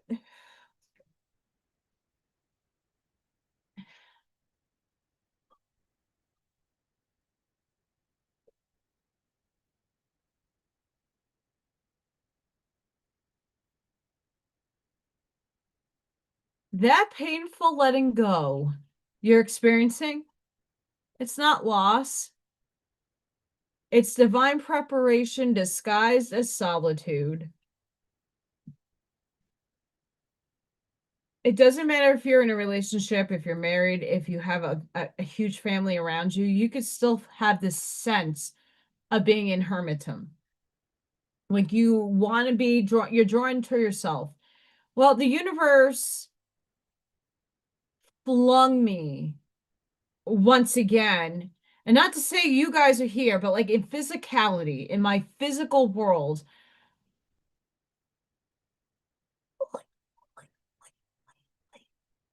I've been thrown into hermitum again.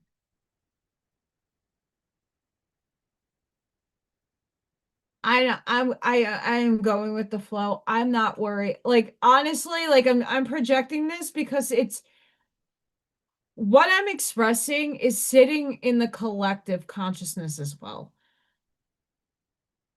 Because then I don't want to feed that it's not necessarily negativity, it's just being objective. It's like, sure, I'm feeling it and I'm feeling that dense state. I will pull my ass out of the out of this. If I don't, I don't. I don't fucking care any. That's the point where I've been at, for a hot minute. I don't fucking give a shit. Like my middle finger is over there. I don't care. I care because I love what I do, but if I lose it all, I lose it all. I tried. I put the A plus effort into trying. In my Allison showing up for herself, Allison showed up for herself. So no one can ever say that I'm not showing up for myself, right? Or I didn't do enough or whatever. Like everybody's gonna have an opinion, whatever. I don't base my life based off of other people's opinions. I know for myself I showed up. That's all I could do, right? That's all anybody could do is shift, show up for self, reformulate and do mental gymnastics. And be your own savior. And sometimes I don't know how many times I have to hit the bottom to propel back up as examples. I don't know. Doing my best. Right. I'm doing my best. Have a good night, Charlene. We love you.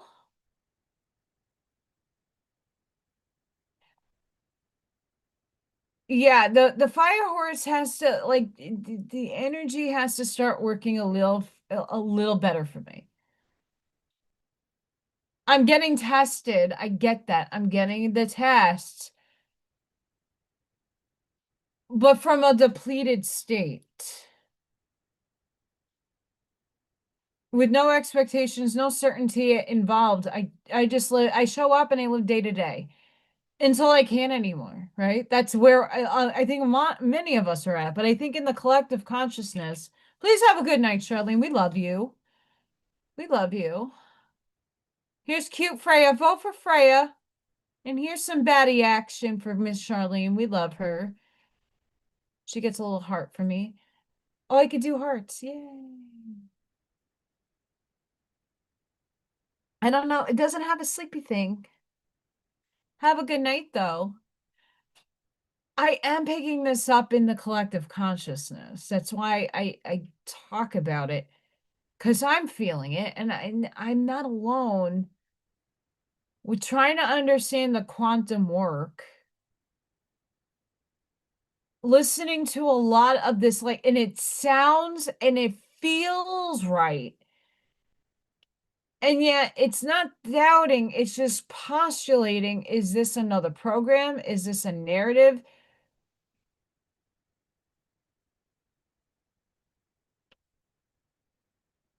I'm just going with the flow with it.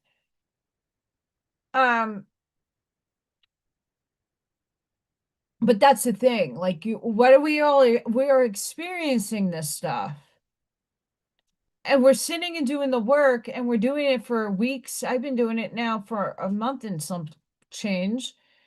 You know, my dissolution started happening over the summer. Things really hit during the holidays hard. And things just seem to be like, testing me. What point is the proof in the pudding? Right? Like the Neville Gardards of the world and the Eckhart Tolles and other thought conscious, expanded, beautiful guys who are putting these postulates out here. Well, I've been working with this person, and 2 weeks later, like this whole new world opens up. 6 months later, okay, but not everybody has a cushion of 6 months if it's day to day, and it's not because we don't want to live in survival mode. We don't want to be there anymore. Like that's not the story I'm defining myself by, but that's the state of the existence I'm living, and that's not what I want to qualify my life as. So, what does one do? How do you shift that? Is it blind ignorance? Do you just sit back and do nothing and just like, yeah, allow, but like how long do you let the allowance go on for? If I'm in like a fantasy world of like, oh yeah, the husband of my dreams is walking on my path right now. Obviously, this is what I'm arriving at. The person, I'm not even looking, it's the person that feels resonant with me. It doesn't need to have a label like a twin or a soul or a this or a that. We give labels to things. I just want somebody to treat me like the woman I deserve to be treated. I want to be valued. I don't want to have to fight over petty bullshit and lies and deceit. I just want to show up and be loved, and I love that person equally. Is that so fucking hard to ask? It's not. It isn't. And that's not without the pains and the, shit does happen, but like, what in the world? Anywho, and yes, sure, everything that was not meant for me is gone in the moment.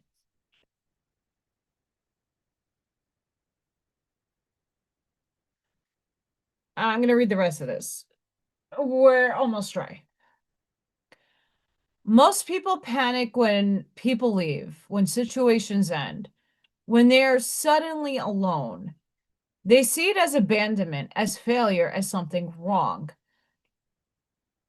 See, but I don't see it that way. And maybe like a few years ago I did, but I like obviously know that if something doesn't work out in my life, it's not meant to be. Plain and simple. If someone's walking away from me and making it too hard for me to figure it out, they're dissolving out of my reality because I'm not on the same frequency. I'm not sitting in like in the abandonment like that. My abandonment issues stemmed from my birth. It's not that people leave me and I feel abandoned. That's not my abandonment issue. It's actual from birth. So it's a little different. But here's the truth. Letting go is essential. The solitude isn't punishment, it's preparation. The universe is clearing your life and giving you sacred space to become the you that you need to be for what's coming. And I absolutely feel this in every little fiber of my being. I do. I feel this. This is why letting go is essential. You can't receive your next level while clinging to what's meant for your old one. Letting go creates space for what's aligned.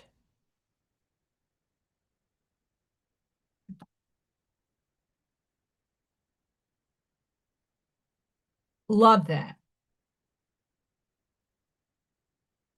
Postulate.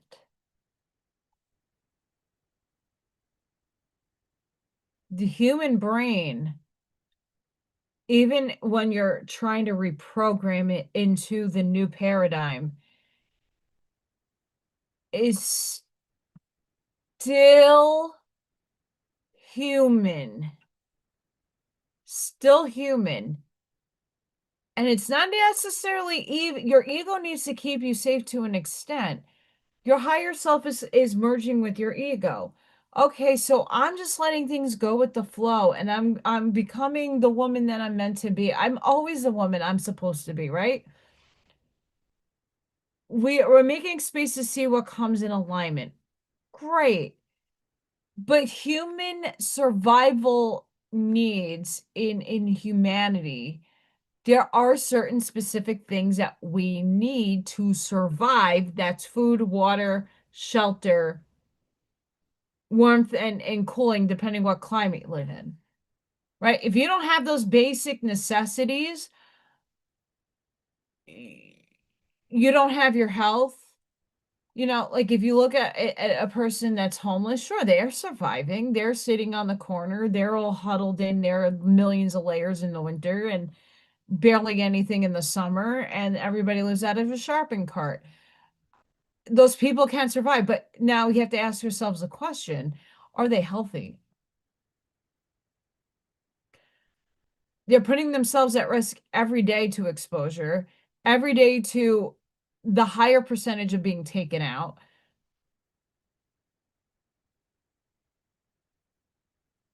As a human, we need specific things.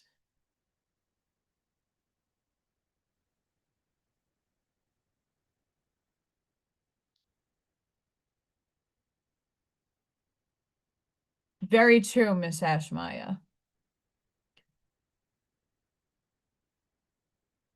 This is why letting go is essential from their perspective. You can't receive your next level while clinging to what's meant for your old one. Letting go creates space for what's aligned, like I just said. Solitude isn't loneliness. It's where you meet, God, people. It's where you meet the most powerful version of yourself without distraction. It's divine preparation, stripping away the noise so you can hear the true calling. Come on, knock on my door. I'll be waiting for you.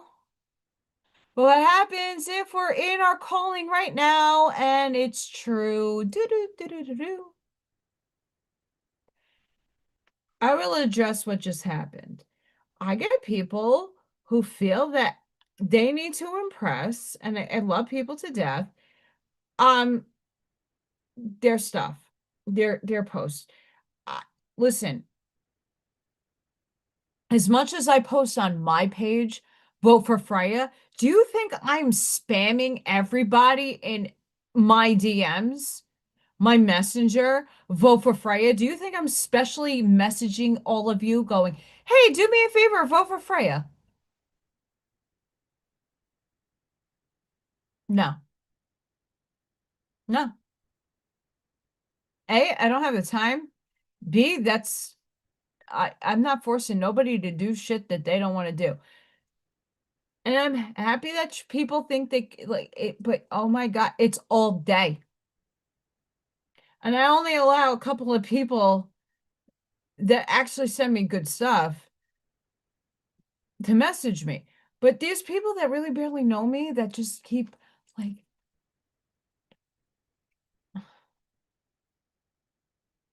and then my battery goes dead because Messenger sucks the life out of my battery. Um, I'm not saying don't message me. I'm just saying there are some people, the person that just like pinged me, just not like it's not like there's people that do it constantly. I love you. Just think about like what is Allison doing right now? And some stuff is really cute and is worth me seeing. And other stuff is political. We know I'm not in the political stuff anymore. Stop sending me political nonsense. And I call it nonsense because it's the movie that we wrote. I'm not a part of anymore. Love you. Bye. Oh, we're almost dry. See, still wet. It takes time. It takes time.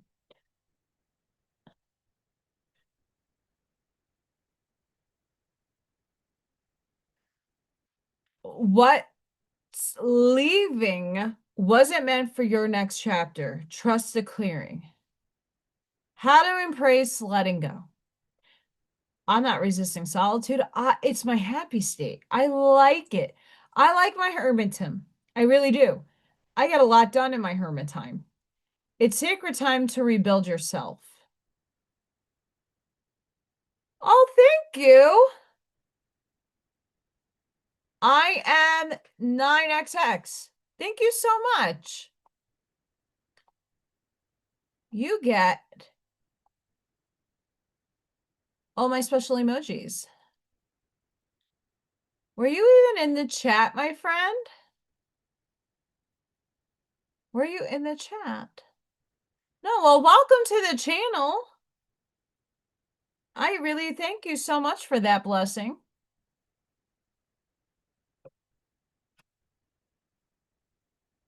It's Urantia.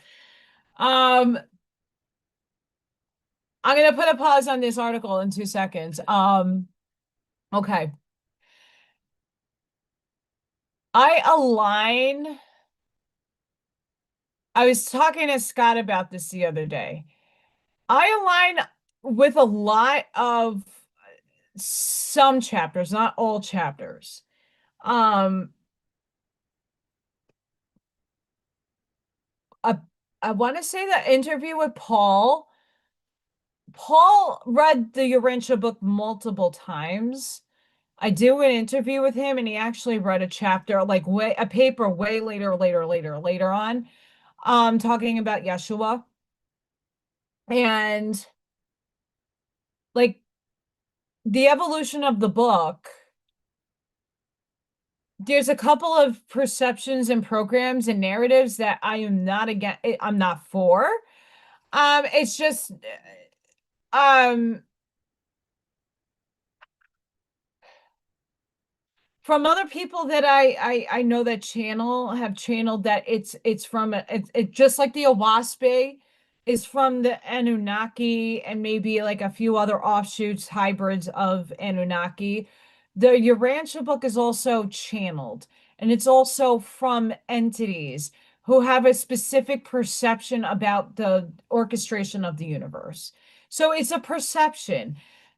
I do believe, because I know this for a fact of my own self, and this again align with what you heart align with. When you do transcend out of this vehicle, you do get a job. It's not that you don't get a job. You have your a multiplex, multidimensional being that you get to, and there's your free will choice. You get to choose what you want to do and how you want to experience it next. That's your choice. You already wrote that paradigm for yourself.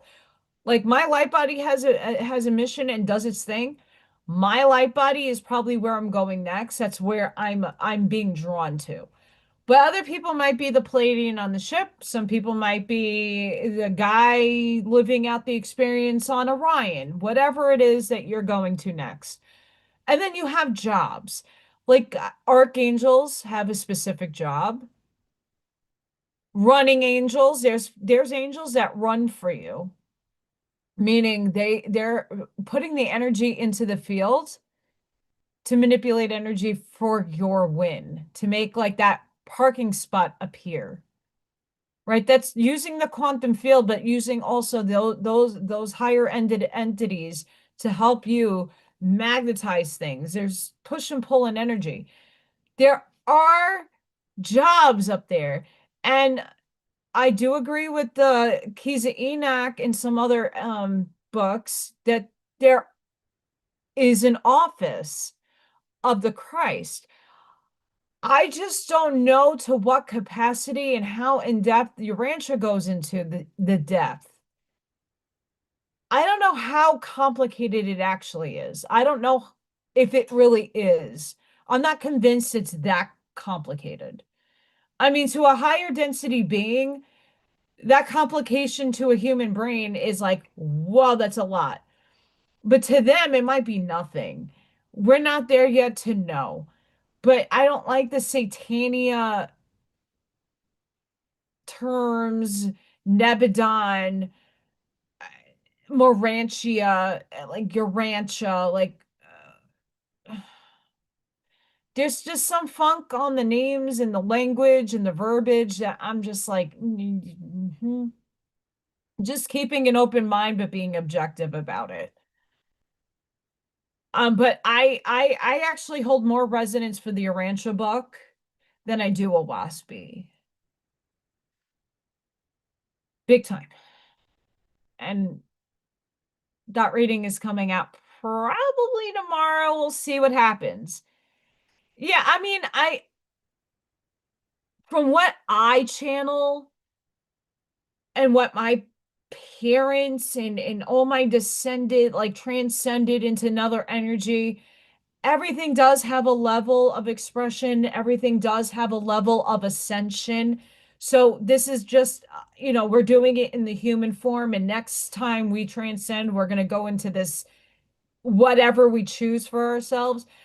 It's not clearly defined in that. Pistis Sophia has a better description of that like that vortex ride of like shit that you got to go through if you're in the negative to the positive. Batty. But I enjoy the book. Some sections are not as easily to understand than others, and some are interpreted way off, in my estimation, from other people. I've heard other people talk about the book and discuss it. And some people have stolen a lot of concepts for their own work, and stolen meaning like just about identical. Like have your own originality to yourself. Um, most of the angelic stuff that they had there, with exceptions to some, I'm in alignment with.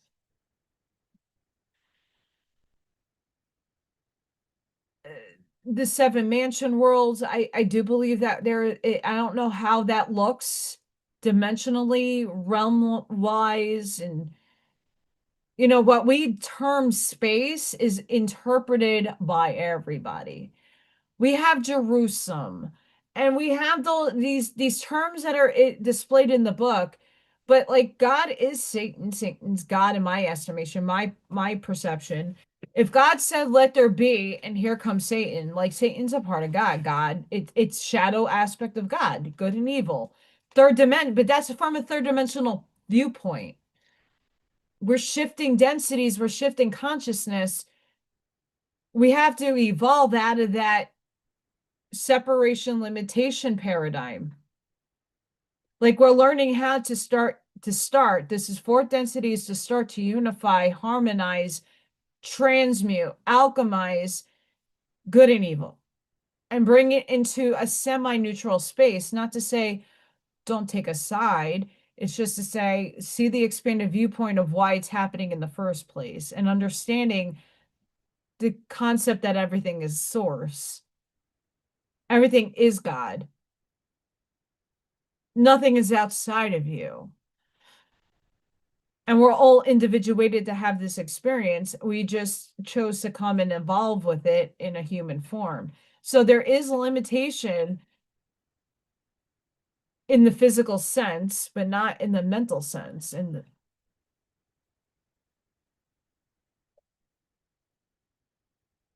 Oh, Ashmaya, you and your earring. It's so wet.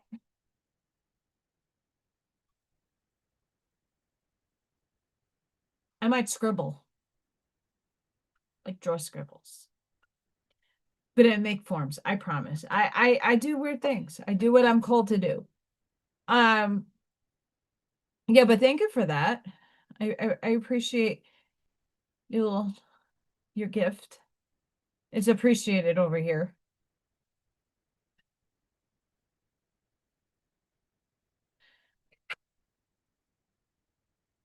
You see, the opposing viewpoint of getting back to the article in 2 seconds. Um, resisting solitude. So there are some of us I enjoy my solitude a little too much. And I think yesterday, after I did that, I had a very long day yesterday. Upstairs was like, yeah, I think you like it a little too much, and you have to go back to the Hermit's Journey content. And I have to see if I can find something either from Nietzsche, maybe Schopenhauer, or another philosopher to like convey like you still need to go back into society at some point because you're not meant to be alone. Like we're not meant to be doing any of this alone. And I think that's where my old story needs to end. Like, yeah, I need this time to go inside myself and do this tuning and to really refine my calibration and refine and tune my frequency as the broadcaster receiver of my radio station. But I'm not supposed to be co-creating I'm supposed to be co-creating. I'm not, yeah, I am the sovereign creator of my reality, but also everybody else's reality. And we all need to come together, kumbaya, Captain Planet, decoder rings, and making this shit fucking better. So we can't do this by ourselves. I've read that in many multiple, I think Barbara Messiniak's books. You're not supposed to be alone.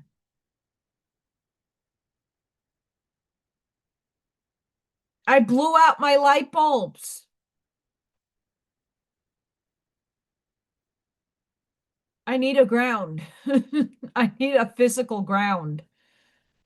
Can't be alone. And that's not to mean like everybody is in different parts of the world. That's where we're supposed to be to anchor the light, but we're not supposed to be alone in doing the work. And eventually, like I think people like myself that have been hyper independent and always having to do it by myself and allowing the receptivity of receiving, allowing other people to come in and help, aid in. I think a lot of us are in that hermitism of like that struggle. I'm not necessarily in that struggle right now, but I do feel that, but you gotta do by yourself. Right? for dramatic sake only. Um, use the time to prepare. Become who you need to be for the next level. And I know, like, even Arnie was saying, like, you have shifted in the last 2 weeks. Like, your whole energy field is like shifted again. Like, it's always continually shifting, by the way. All of you. It always does. We're always in motion via the Kabbalion. We're always vibrating. So we're vibrating on a wavelength. Mine's just being stabilized in a specific frequency. No, it's temporary. Divine preparation ends when you're ready to receive. Auntie Amy, thank you for voting for Freya. We love you, Auntie Amy. Miss AllyKat misses her Auntie Amy. Amy is one of the few people that can message me. And a few of you. But like it's never nonsense with my peoples. With these other peoples, they like this. That's adorable. We love you guys.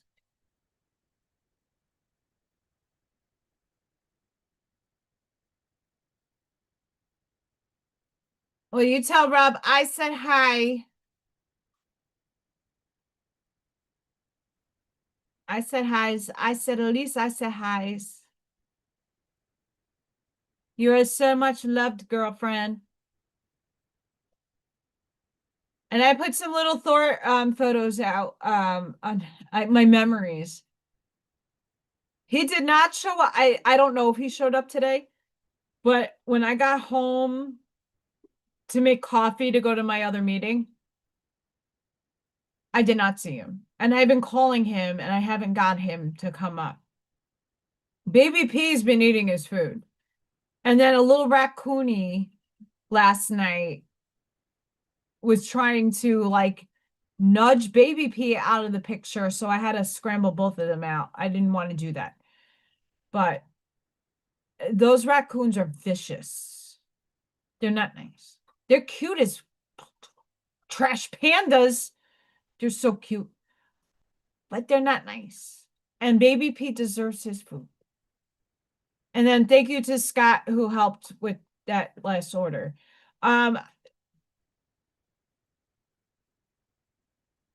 It's rough over here in this girl's land. I just did it like last year's was a little different with my pay difference. Um, by January, everything was back on track. And I'm being told this next check is not going to be back on track. That's why I'm freaking out because it's like I didn't get much 2 weeks ago. And then I'm not getting anything this week. And like all the bills are due. And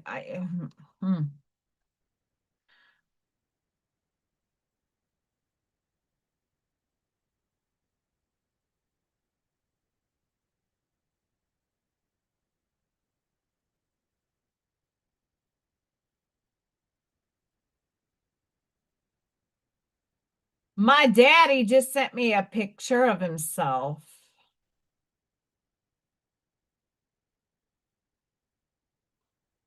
He's looking a lot older.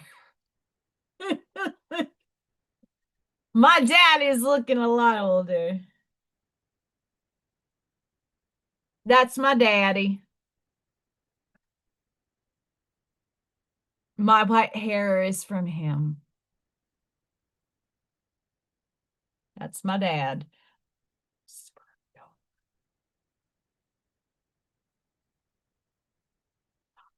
Yeah, I only get Baby P when I start hearing the and Frey is going batshit crazy upstairs.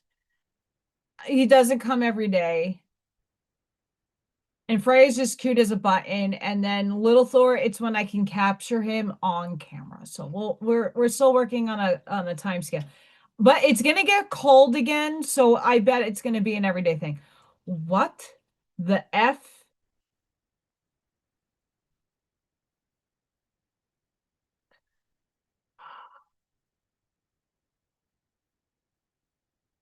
Okay. My dad just sent me another picture.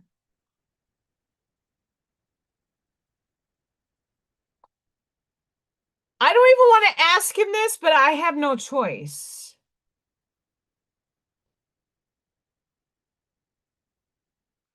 And I'm going to be funny about it.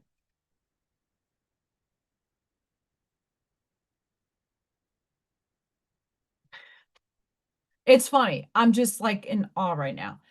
My dad just sent me a picture. My 60-something-year-old dad. Okay, 60, I want to say 64, 65. Okay, I only met my dad 8 years ago. My biological, the only parent I have left alive.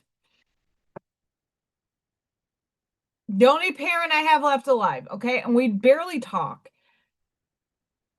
We do talk, but not often. Like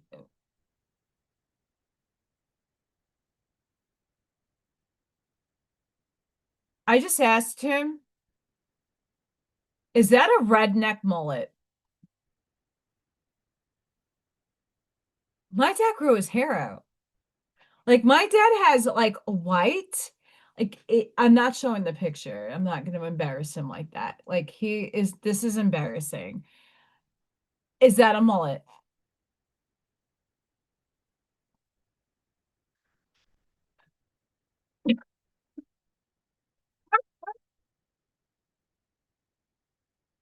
Okay, I could say redneck because my dad lives down south. I am my own self a redneck. I'm a north neck because I'm up here. But I am originally a redneck. And my dad is very much like rednecking it right now. He didn't take his hat off to tell me if this is a mullet or not, but he has hair. Oh my gosh. Sorry. I mean, left field happened the other day.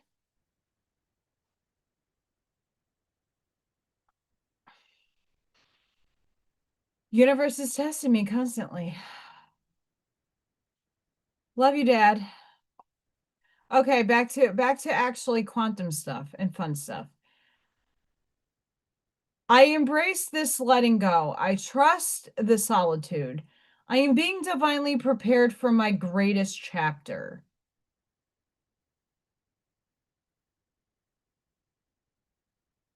Anchor that. It's nothing to fear. Like I do better and seriously I do better in solitude because I'm focused. I do my work. But you still need to impart that wisdom on people. Start embracing divine preparation. Your next level requires it. And we don't know what that next level is, right? I could read a million books behind me. None of that is going to shed any light to what each and every one of us individually is going to experience. When that time, the green light goes, and then we are in our lane driving our rooms, our Lamborghinis, and our beautiful Maseratis, and maybe the Jetsons. We don't know what's going to go on. You just have to let go and trust, but at the same time, we need to be practical.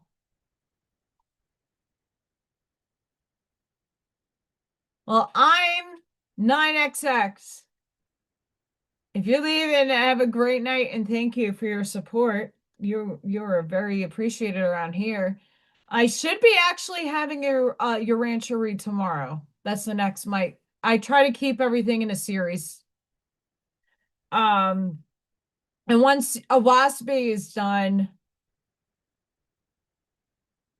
I want to get back into the Law of One. I just have to remember where and what place I left it off at. Because I was doing my insights and then something made me, I mean, spirit just, I'm just the drone and my higher self has the controls.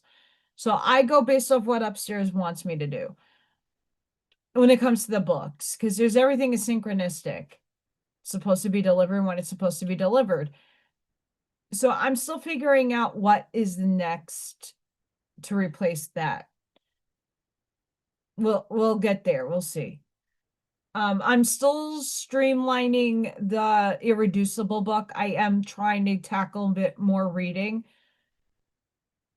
I got Carlos Castaneda fun right here. There's some books I have not read.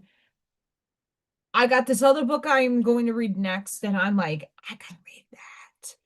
The simulation thing, I gotta read that book just to get perspective. Um, yeah.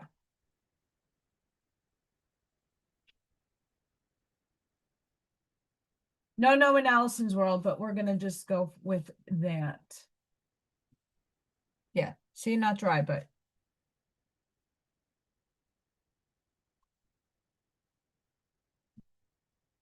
it's finger painting. Sorry, I see something behind me. It's not my shadow one. It's not here. It's behind.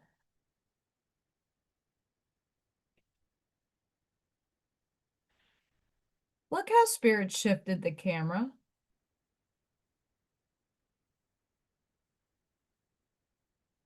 Mazel tov.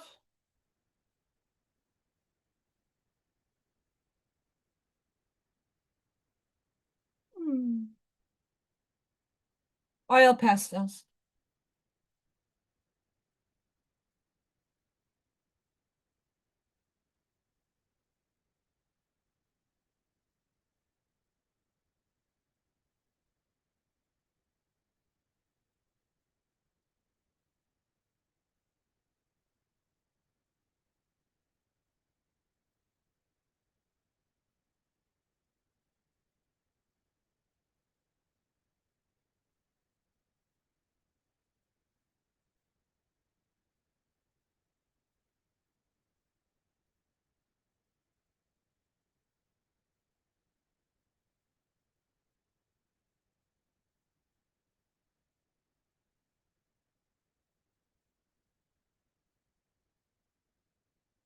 I'm telling my dad to take the hat off.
So when I say scribbling, I'm literally just like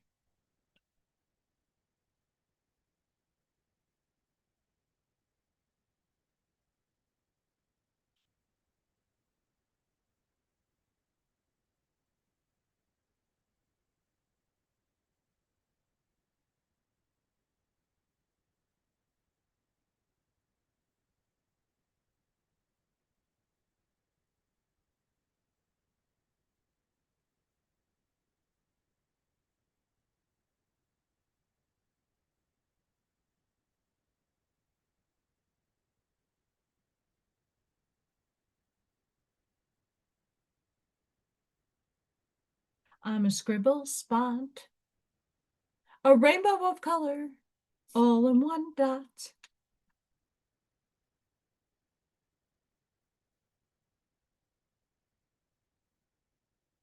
I'm feeling angry.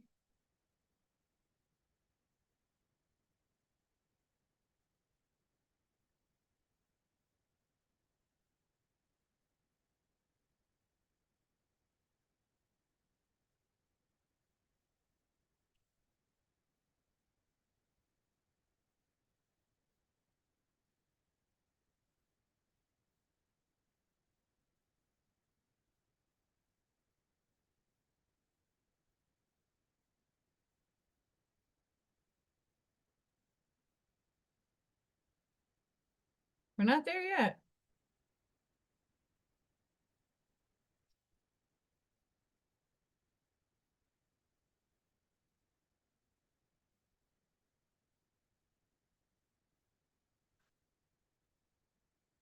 Oh, God.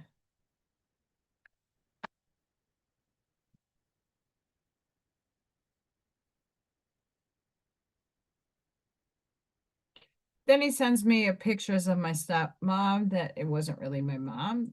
It's dead. Transcended.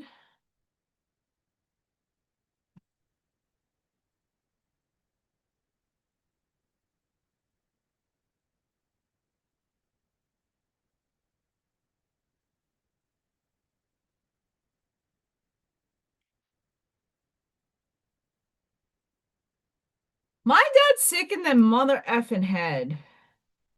There's a reason why Allison's adopted. And I bet you my dad don't support me and watch.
So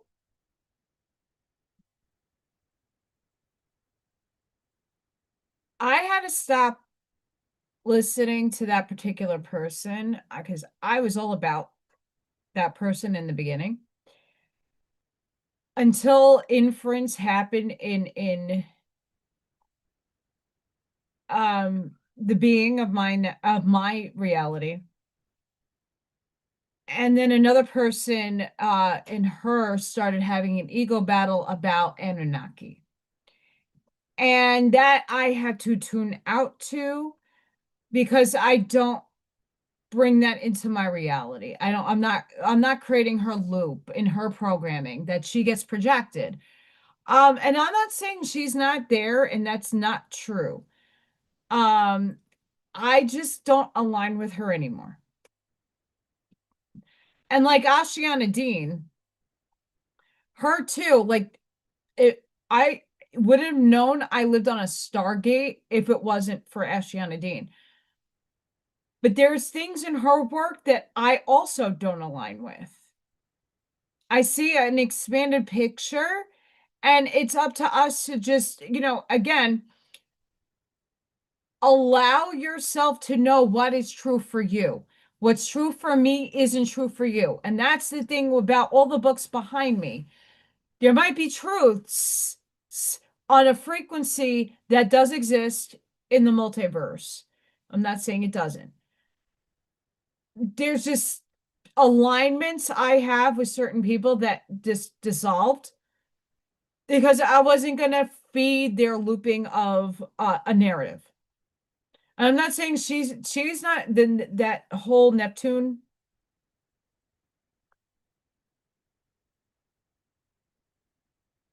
I know people personally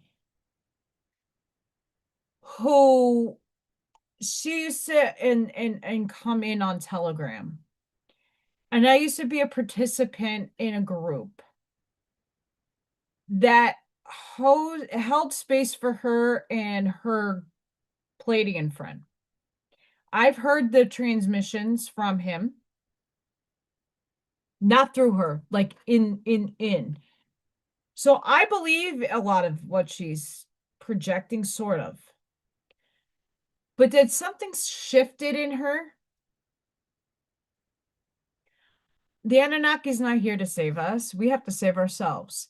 Most of us, one of my soul names is Elianu. Okay, that's Anunnaki, right? Um,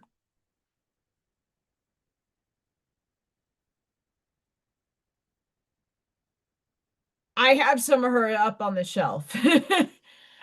It's good to just say this. I'm not to attack anybody, because your reality is yours to have, and what you fascinates you and motivates you might not motivate me, but I don't want anybody taking offense or feeling like a certain way. And this is like where my maturity is coming in. Oh, I know who it is. I'm not feeding the name. I don't speak it. There's a reason. But here's the thing. James Rank, like, I have personal conversations with James for Super Soldier Talk, and Raven, and a couple of other people that are in the background in the galactic community. And a lot of these people have been behind the scenes, because I know I was privy to a lot of this stuff. That's why I'm not in that paradigm anymore. It gets ugly when it's all about this. And it's not about authentically trying to get information out. It becomes this. And it becomes bullying and attacking and ego. I don't want no part of it. And a lot of the people that I used, and it's not because they don't support them still, I've just taken a step back because it doesn't serve me. It's not putting food on my table. It's not enriching me. It's only feeding their loop of reality. And anyone, I'm here for a divine mission. I was orchestrated to be here to speak, to give wisdom and knowledge from my gained experience, but I'm not asking anybody to be on my bandwagon or to believe me. I want you to go within. And if her paradigm hits here, that's amazing. For me, not so much. It used to. Definitely used to. She's awakened a lot of people. That is one of her missions here. There has been interference.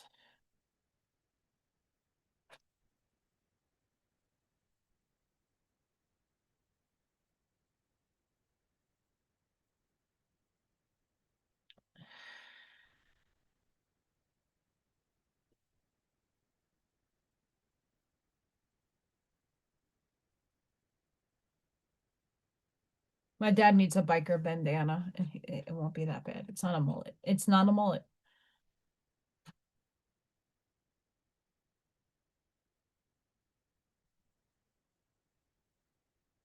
I mean, and I've had my own, I have a Draco picture.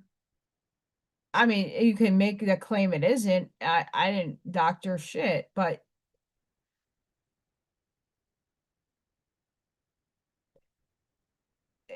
also the exoteric in the exopolitics people.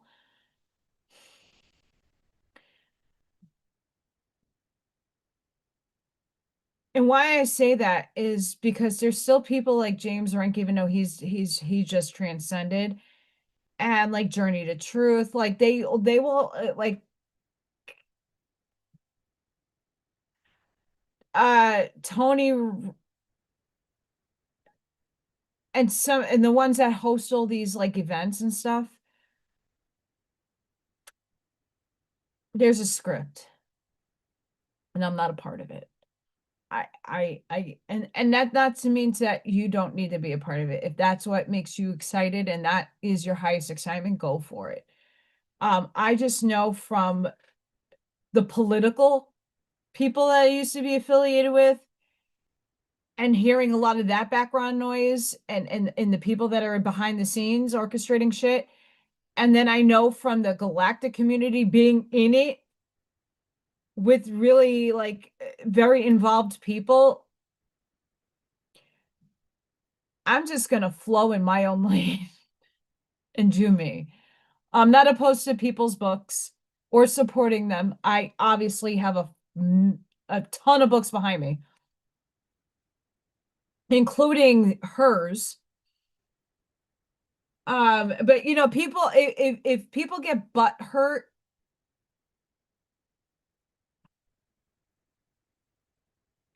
right? And this is the thing when I bring this up, like people get if you get defensive, like that's my person, that's your ego speaking, and not to be mean.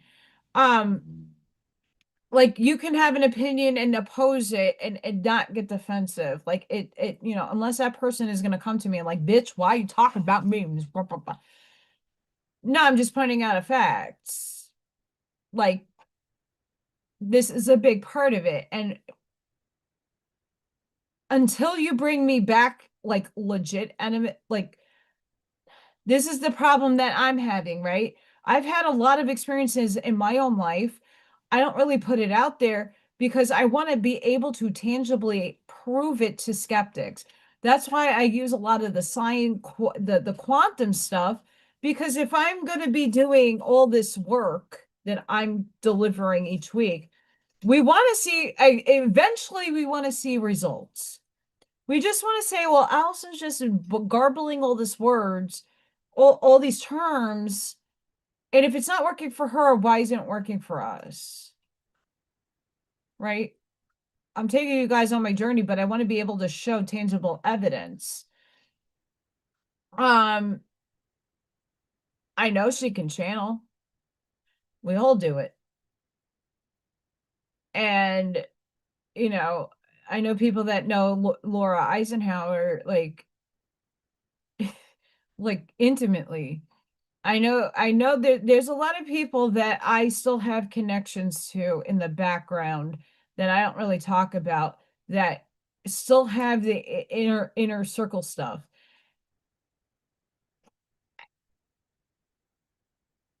I rather just do me and let that play out for its own self. I don't need disclosure. We wrote the story. Yeah, we wrote the story. So it's just a matter of us remembering what we wrote for ourselves and then the higher collective. If we already know that we are them, they are us, we are multidimensional beings, we have other forms, we have the human selves, we have the starseed selves, we have the angelic selves, we have these selves, we have the oversoul, we have a caponium of beautiful things that make us up. They've been here, they're here, they've been here, there are different dimensional spaces and different things. Do I believe in flat earth or round earth or toroidal earth? All of it exists because your thoughts become things. And that's where the trick comes in to when people are telling you their experiences and then they start telling you about Ia and they're here to redeem humanity and do all this work. And then they bring in the politics stuff and then it's a this or that, a tit for tat. Well, Enki is bad, Enlil and Enki and Enlil. I can't, because that's still in third dimension, separation and limitation. That's 3D. That's separation, limitation, and contrast. It's who's better than who. It doesn't matter. It all needed to be experienced the way it happened and unfolded for contrast, for lessons, learnings, teachings, and involvement. I don't really give a shit who created my DNA spectrum. I'm human. I'm here. I'm alive. Thank you, God. All that is, whatever you want to label that energy from. Thank you. Humbly.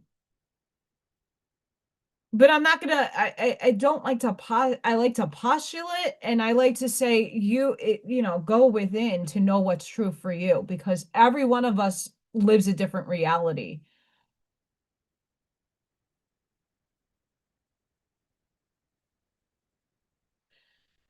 Yeah, I mean, definitely drop link. I mean, I propose this to everybody.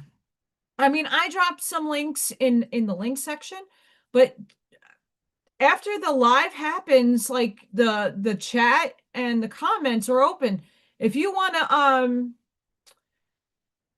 link stuff, please don't be afraid to do that. I don't mind. And just because I might not be for a person because of their what I know about them, or how I perceive them, doesn't mean that it's right or wrong. So definitely um hi Terry. I kind of agree with that statement too, right? Like if we look at his story, how true is his story? And why do we and what perception is it coming from? A third dimension, a fourth dimension, or a fifth dimension? We're not up there in the higher awareness to look at the big picture and go, we're not there yet. We're just unfolding it, right? I'm just going to mute for 2 seconds.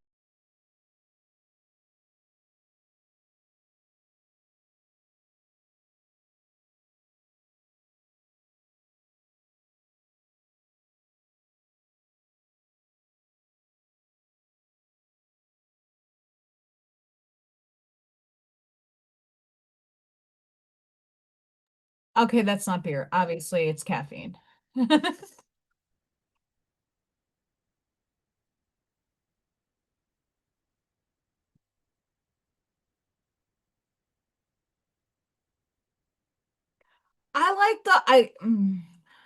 like wondering. I like this is why I do what I do. Back old Allison, old paradigm Allison, right? I was all in and not that I'm not into the star seeds, but I was so like, I don't belong on Earth. Fuck this place. I'm allergic to it. And the star seed thing started really booming. I read The Law of One in college in 2001. I read Ashtiana Dean's work in 2000, like in around the same time. And I did not really comprehend big picture yet. So I just read it as huh, cool. Right. And I didn't really grasp a lot of the concepts until like I started reading like existential philosophy and some other types of philosophy to like get a bigger, like deeper context of where that stuff was coming from. I went back to starting to reread The Law of One, and now, wow, does that shit click? It clicks. Ashiana Dean's work also clicks to a certain extent. Um,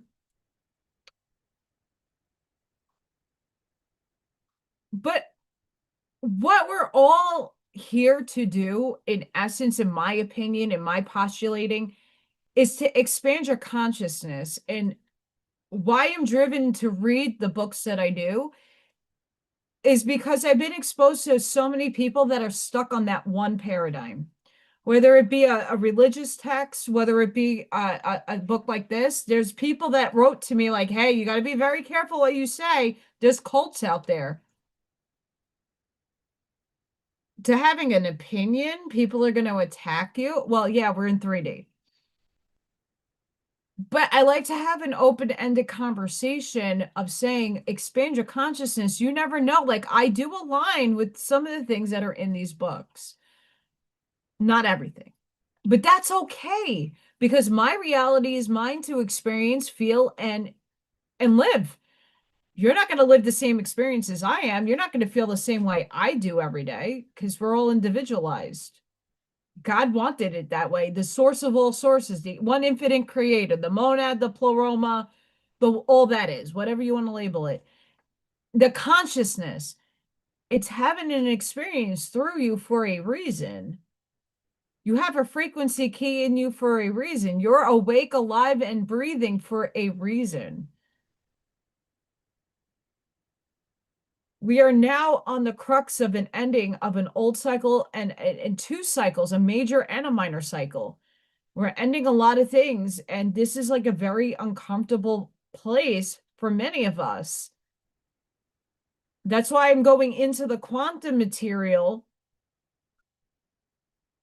because a lot of people, when you're listening to Brian Scott's meditations or you're listening to these quantum unfolding things, they make it make sense, but they're not showing you how to live it. It's just go here, say these words every day, and like here, do this little meditation. But some people need the optics of experience, of seeing it, feeling it, and not just some AI bot voice speaking it.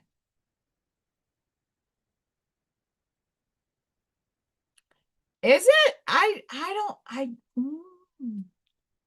habla español.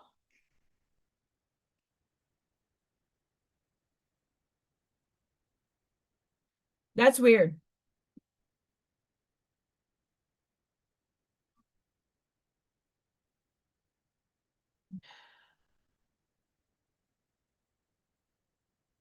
I have to go into that in after the live. I'll go in and re-look at my settings.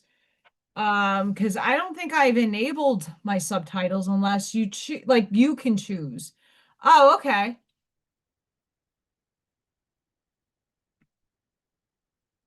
I don't necessarily know how that works. Oh, like this screen is not showing up.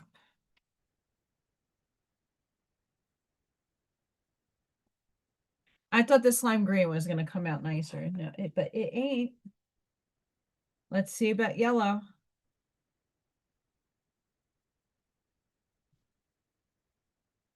Not really.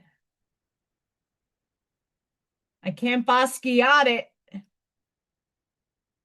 Can't go under it. Can't go in it. You gotta go through it.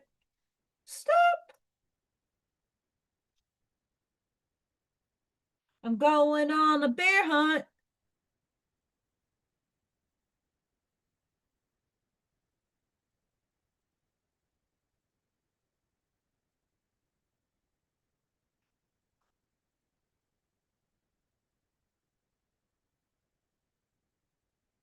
You can barely see this.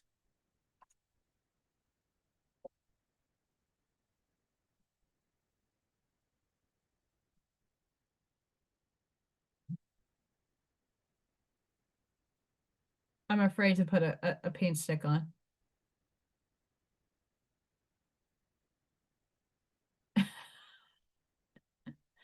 Um, yeah, it's in settings, but if I do it right, like let's see if I can do it.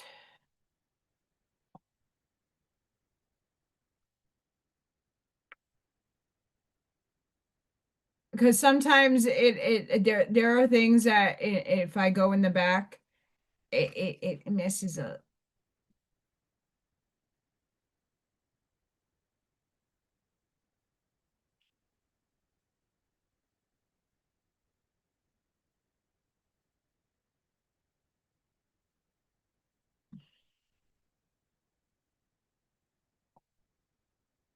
See, it's not letting me go into into anything because this is mm-mm.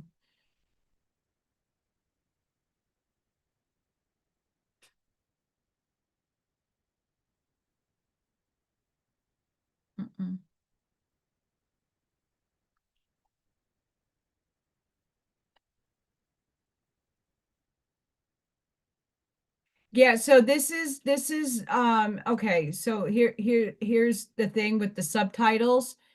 When I am live, I can't change it. I can change it after. It won't let me do any subtitles or any of that. I can enable stuff, but I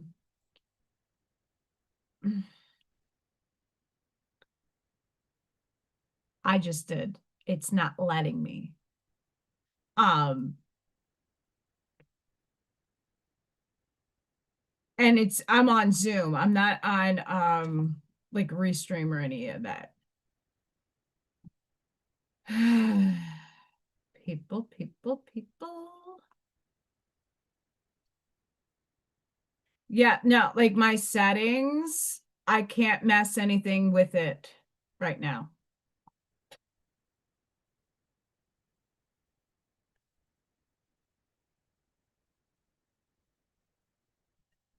Like there is no settings for video right here. Like there isn't. I can go to content and I can go to my live from YouTube and it got to wait.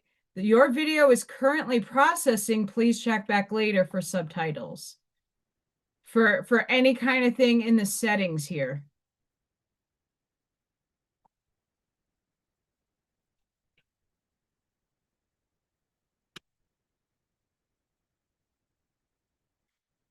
Yeah, it's not allowing me to do much stuff. Bro, I'm in I'm not changing. I can't change in YouTube won't let me change it right now. I'm not trying to be mean and it's a little like I want to help and I want things to be good. But the captions and stuff like the only thing I could do is probably closed captioning, but even at that, um, it's like I got to do it before I'm live, if that makes sense.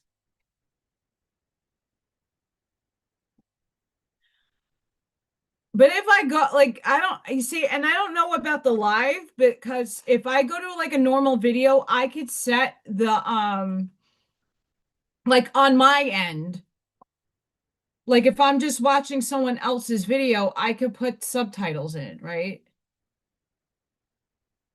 That could be. Um,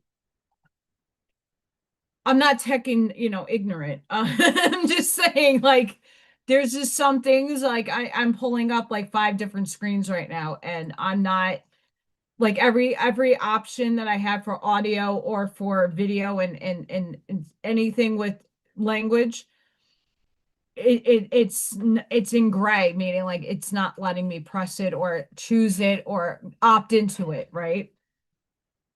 It could also just be the version I'm on. US is shitastic with a lot of that stuff.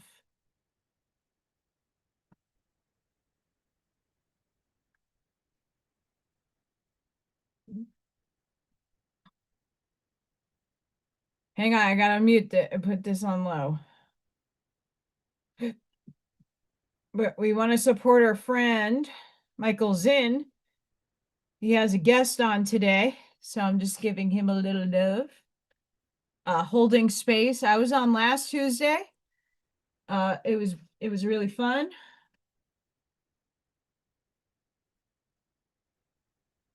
I'm gonna dare to do this.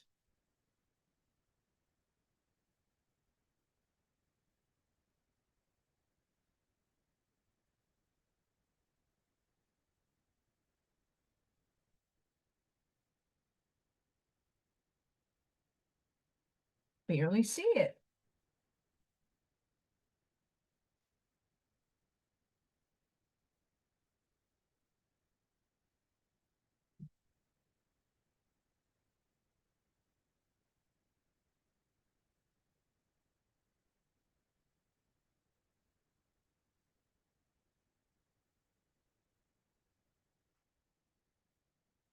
Depends what light you see it in.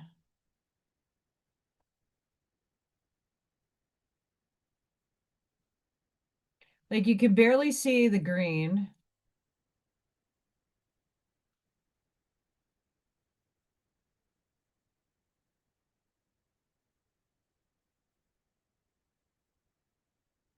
I mean, it looks cooler on camera than it does in person.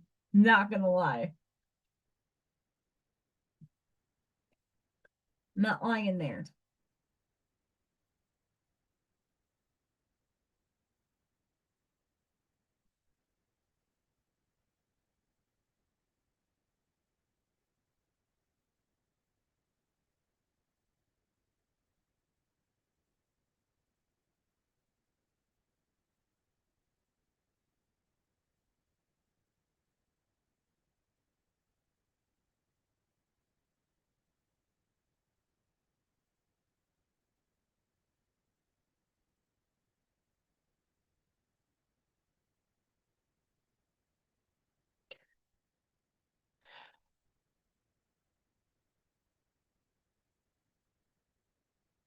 If I had actual a few years ago, I had really good inks, like good expensive inks. And what I want to do, it's very it's gonna take me a while to perfect what I'm seeing in my brain. But it's also a part of that expressive art therapy that I like to do. It's just getting, I like, again, don't have the plan. I'm just going in and scribbling and making it make sense. Surrendering to the flow of what's coming in my brain, right? Not thinking much. Just here, I'm going to use these colors. Like just like the angel wings with the ribs and everything that I did a few months ago. Same kind of idea, like just going with the flow. And now I'm just using different stuff on the canvas to make it make sense. I have a lot of Native American peeps in my, I do live in Indiana. I mean, where the hell did it get that name from?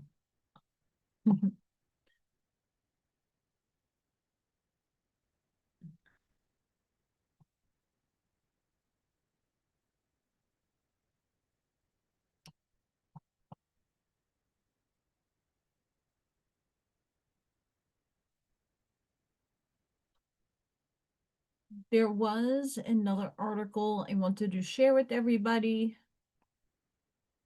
I actually need to save that. One. All right, let's go check Schumann Residence. I'm starting to feel wonky again.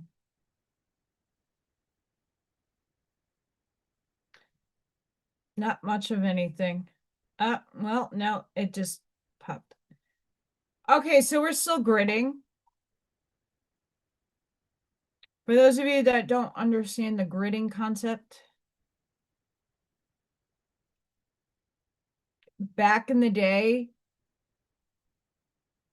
you did have green lines, but they all shoot down. And even when the lines are in the graph, they're still shooting down. We are now having lines cross streams. To me, that's light integrating, but also dropping into density now because it's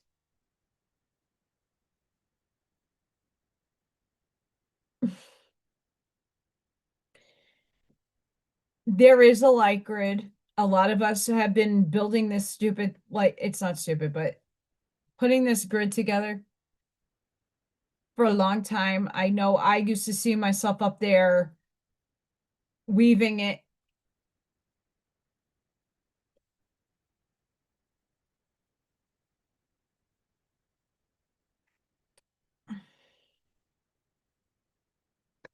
We have axial tonal lines, we have ley lines. There's a lot of these things that intersect with our energetic fields. It's not just one little download. There's a lot more going on there. We're at 7.72, so frequencies didn't really go much. And the electromagnetic field is not showing the blackout. The electromagnetic field sometimes shows a blackout, but sometimes it does not. It did not show that blackout. It didn't show it. Not, a lot of the times it does, but it's the Schumann is showing it. For me, that's probably why I have a headache. Like if the red goes all the way up, that you could get headaches, but this is also like a lot of yellow and a green.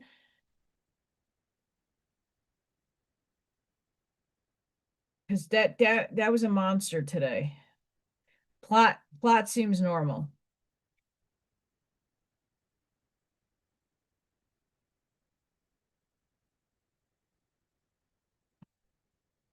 Plot seems normal.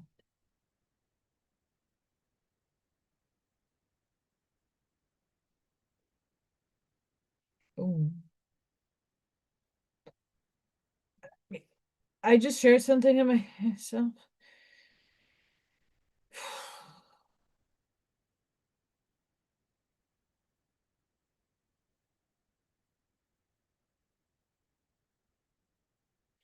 We're gonna share that.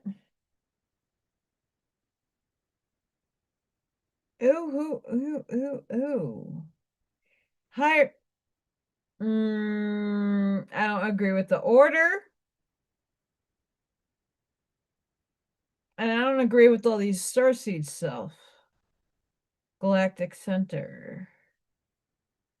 Earth portal.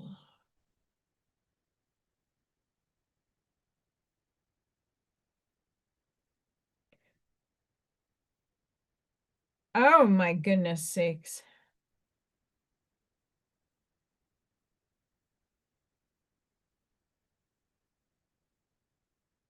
And Scott, your sunset is that sunset tonight is gorgeous. Demonically gorgeous.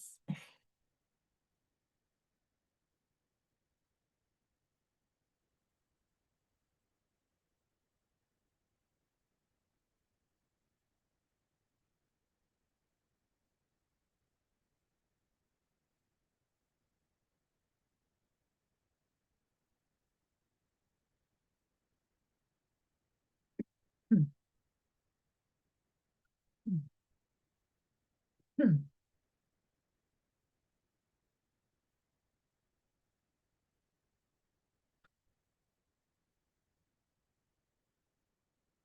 Saint Germain of the Violet Flame.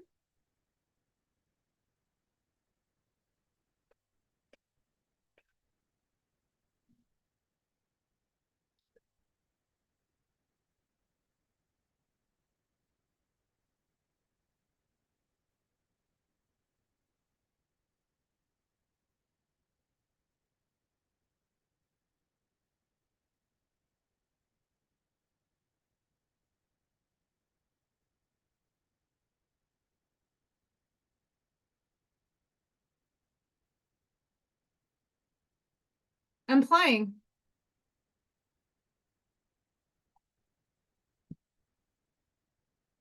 You're very welcome, sir. Truth, though.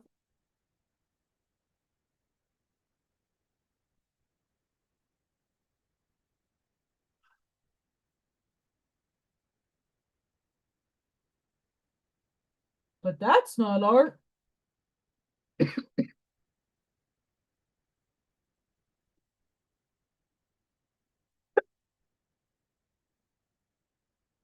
I gotta sit with that for a little bit. Anywho, let me see if I can find. All right.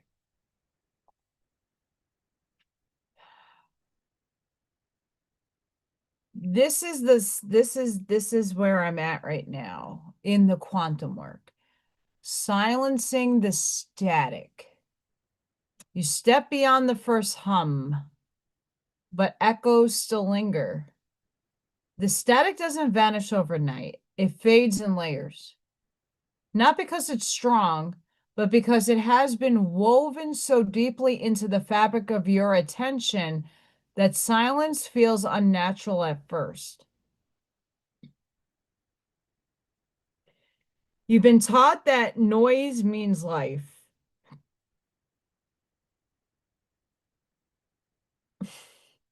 Upstairs.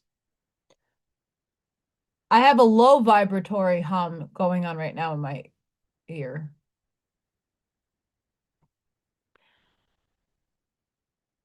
That's insane, the what I'm feeling right now. You've been taught that noise means life, that motion means progress, that activity means you're doing something right. But static is clever. It knows how to dress itself as urgency, like what's going on with me right now, right? Like, how do I pay my bills? How to whisper fear in the voice of logic. How to make the absence of movement feel like danger. Here's the key that static never wants you to find. It cannot survive your stillness. Stillness is not the absence of action. It is the presence of pure, unfiltered signal. So again, it's your nervous system. The static feeds on reaction, on the tiny reflex that keeps you scrolling, buying, proving, chasing. That's so true. It's so true. Now, this is self-mastery at work. It's the mental gymnastics that you play in your head. It's not to say that these statics and these echoes aren't going to permeate and hit your consciousness. It's how you react to that. And today, right, like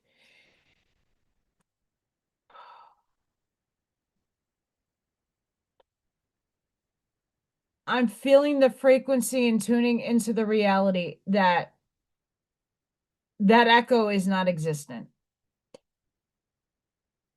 That's where, like, as soon as you have that intuition, like it's coming, you alchemize it and transmute it. And that is where it's getting a bit quicker for some of us to recognize that signal is from the old timeline.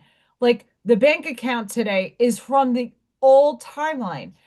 It's still in the current circumstances, though. It's still living life, living as if. Yeah, no, it's the old paradigm. So it's about refining your attunement to your nervous system. And no, like it is what it is. I'm at that. It is what it is. I can't change shit, and it's gonna be what it is. And but I'm not like the world's ending. I'm done. Like I am done, but I'm done with that signal echoing into my time. So stillness, we're I'm in it. So here's the gate. You step into the art of non-response. And you pause, like I was like, okay. And each time that it comes up, I have to like not give any response. Right. But like that's hard for again, this is not hard, this is not easy for a human to have because we all have emotions. Shit is expressive. Pause. You need to defend, explain, convince, let your identity be untended for a moment. Let the urgency burn itself out without adding wood to the fire. That's what I am working on in my current circumstances.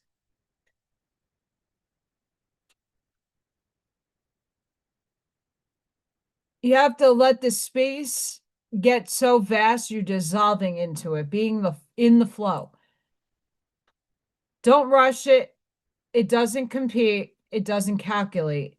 It simply radiates like the sun, indifferent to whether anyone notices the light. This is the frequency that bends the visible world, not the noise, not the striving, the quiet pulse beneath it all. I do not chase the signal. I am the signal. And this is what like the reinforcement of mastery becomes very intricate. You got to feel the static retreating. You got to feel the shaky echo by Felicia. Not because you fought it, but because it no longer has anywhere to live inside you. You have not just tuned out the algorithm, you've begun to erase its language from your reality. When you walk out of this gate, the world will feel slower, but you will be moving faster in the ways that static can never measure. So, this integration is more about being still and changing your reactions. And if it comes up and it's like, let it pass through you, but also like, all right, no, you're over there.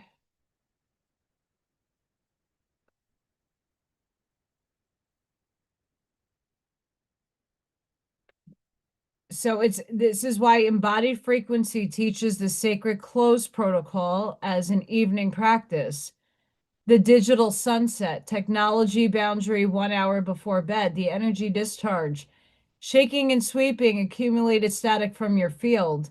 These aren't rituals for relaxation. They're training your nervous system that stillness is safe. Have a good evening. Hi, John. Blessings. How are you, John?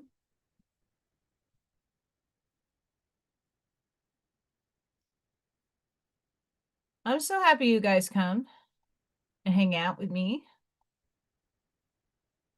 I appreciate.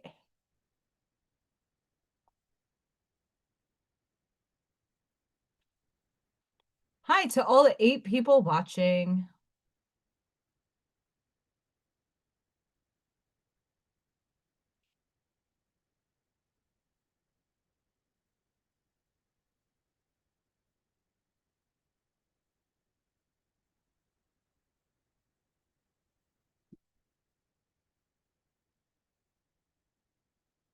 And I hope whatever going on up here.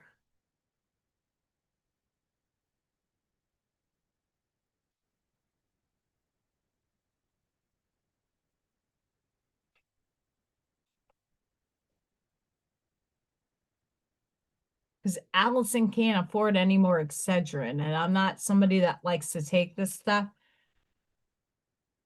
but it helps.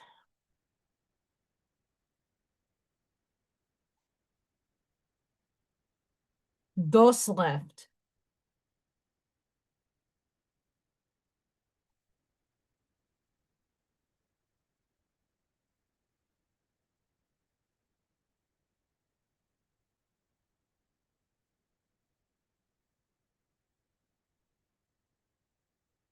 Also, go and check out Arnie's Facebook page. He is putting out a lot of music, and it's on his website. It will be in my links. He's doing a lot of music videos, and there's one that was like really, it's Vikings. Allison has to watch. No, I like his music. It's not necessarily the genre that I am pulled to, but I like supporting my friends, and you might like it too. So go check him out. I haven't seen Greg in a bit. Um, hmm, I gotta read that to all of you. Um, but Fluid Poor Patriot is also somebody that I recognize, and he's in my link section too. So if you want some kick-ass poor art, wood, shapes, sizes, all kinds of fun stuff, go check out his website. The moon connects with almost every major planet. January 13th begins a spectacular cosmic reset as the moon positively connects with almost every major planet. Acting as a divine messenger, the moon forms a rare bridge of energy that touches every part of your life. The celestial conductor triggers a chain reaction of good fortune,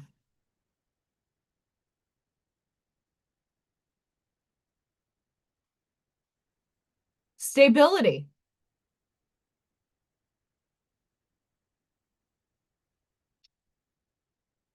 And sudden forward movement, ensuring the universe coordinates deep progress in every area. No part of your world is left behind during this rare solar system link up. After a long season of waiting, like wading in the water, through heavy waters, the universe is recalibrating your internal compass and clearing confusion. Have a good night, Walter. Thank you for showing up, my friend. You get some baddies. We love you, Walter. I'm still figuring this out. I'm not done with it. I don't know what I want to do with it.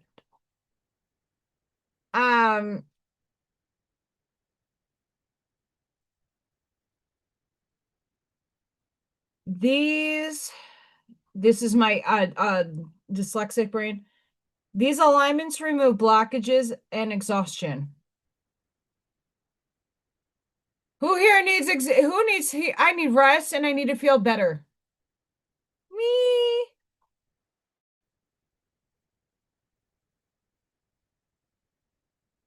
Replacing struggle with mental clarity. I need that a lot.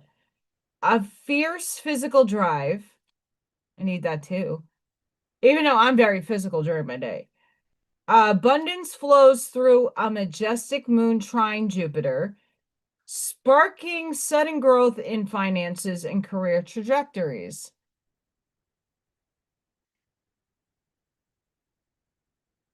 Mars ignites the fire to transform dreams into instant achievements. I'm aligning. Come here, baby. While Neptune offers divine downloads and intuitive breakthroughs to guide your next steps. Venus and Saturn strengthen existing relationships and pull aligned people into your orbit through pure magnetic attraction.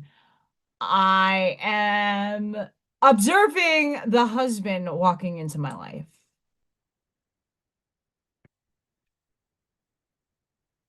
And not because I need to be with anybody. I've been doing this solo thing for a long time. I get in relationships, they last a few months, adios. Because they can't handle me. And then I'm the lesson learned. Stand in your damn empowerment, girl, and stop your bullshit. But that's lessons that my soul needed to impart. I needed to impart. Certain souls have lessons that you cross at certain junctures, and all contracts severed, all done, null and void. New book, new contracts. Venus and Saturn strength. Uranus delivers a plot twist and adds an electric current to the day. Old emotional pain dissolves and freedom from restrictive habits arrive with ease. The universe backs every move, leading you toward your destiny with absolute certainty.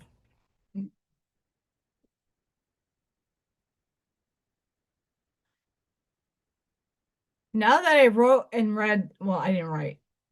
I read the energy that's projected.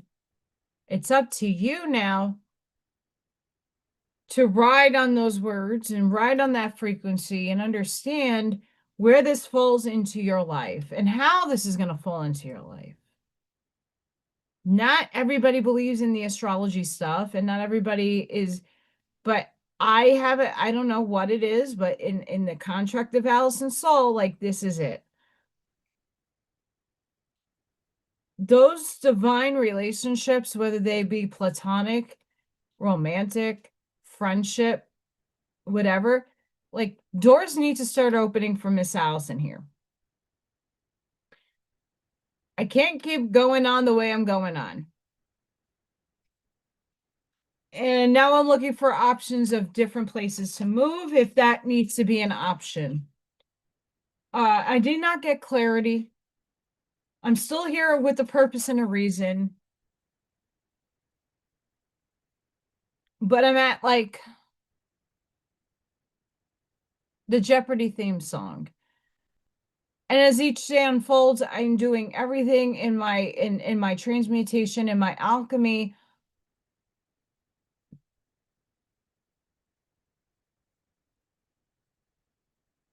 Right. But then reality is what reality is there's nobody like giving you the ingredient to say, okay, that's the old timeline. That's data from the old timeline. Well, the bank don't want to hear about the old self. The bank doesn't understand old self. Okay, but that's not how you draw an abundance. Okay, cool.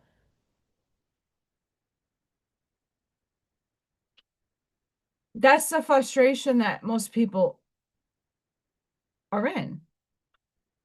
How long is the abundance until you're flat on your face? I'm already flat on my face. I'm letting go and surrendering and flowing.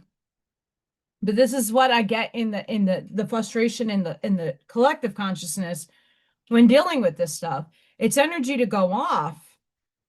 It's applying that energy. It's doing the work, but when you do the work and you're not seeing the results or you're only seeing little intervals, which is great. Okay, more of that, please. Ping. That timeline that you like, I want to kick my higher self. So like I want to take a bat with barbed wire and beat the shit out of my higher self. I do.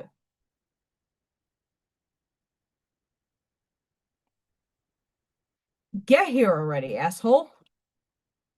And then have eighth density higher self that has more wisdom and will probably be more wise than this little aspect of my shitty self. Get the F down here. Oh, but wait, it's here.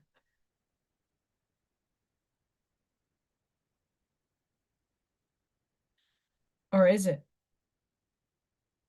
Ah, paradox. Gotta love that. But isn't it ironic? Don't you think?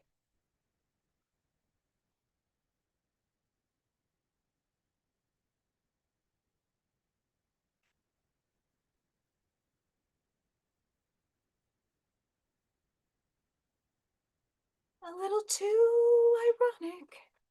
I am not Alanis Morissette, by the way.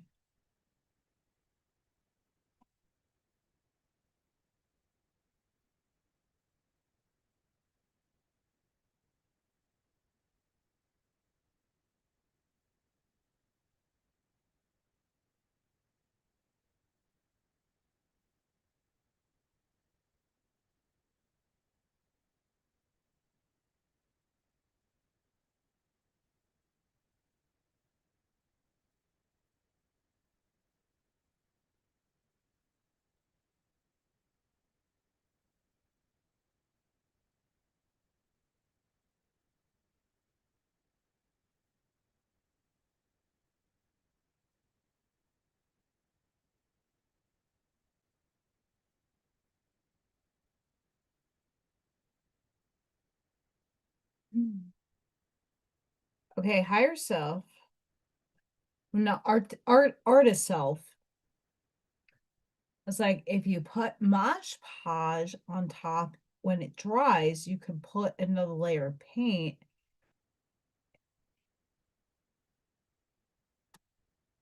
and multidimensionalize it.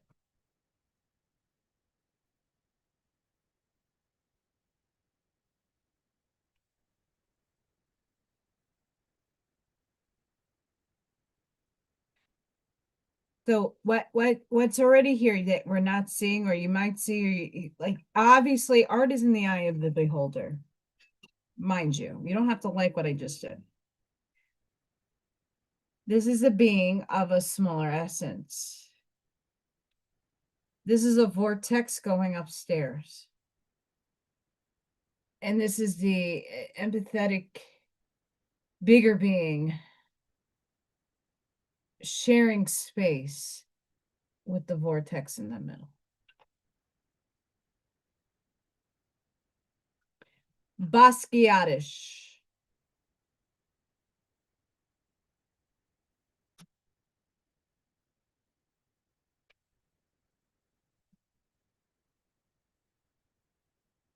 I'm also seeing like paper clippings of words going in there. I got some vivid memory, vivid minds happening. Like newspaper clippings, not everywhere, just in little spots.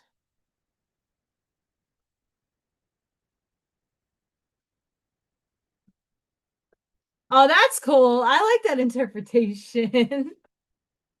I like that. Well, tornadoes are vortices. I like that. So for anybody you see, I love when Scott like input, like you guys could do the same thing. Like, what are you saying? You don't have to like it. Here's the thing. I'm not here to first of all, I don't make art for anybody but myself. Why? Because I authentically do what I do. This is subconscious. This is Allison just going about today and scribbling and using different mediums like paint sticks and crayons and just going with a flow. If I were to ask you to get a canvas or a piece of paper and just go with the flow, just organically put something on, I did not have a vision for what I was doing today. Right? Like I have a portrait I am doing, right? I have a portrait I'm doing.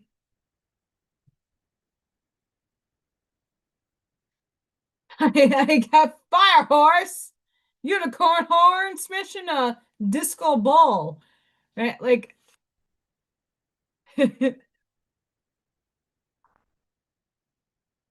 when you just happen into your subconscious or just the unconscious or just allowing yourself to just put it out there, it gives you a sense of freedom and a sense of just being in the moment. Just be in the moment. And the beautiful thing is, like, if I don't like this, I can repurpose this. I've repurposed a ton of my canvases and like things that I've done like years ago, and I'm like, I can't. But yeah, I could use the canvas again. So I do. Ask yourself, even if it's on a piece of paper and it's from the printer. If I gave you some of these crayons, I love seriously, these are like really, really holistically awesome. These are paint sticks. The kids love these things because it feels so smooth and it's fun and effortless. It's like very therapeutic. I highly recommend using these. They're like $6.99 on Amazon. It could be a little bit more. I don't know. Everything is shifting again. Gas was like 253 the other day, and now it's 299.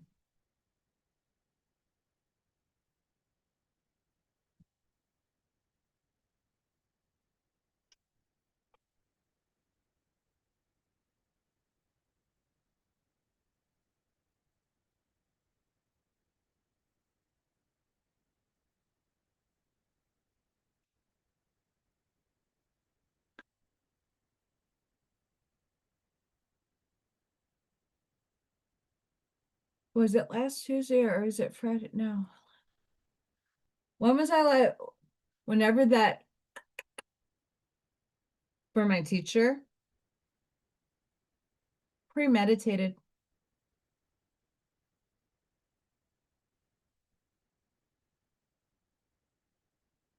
Why?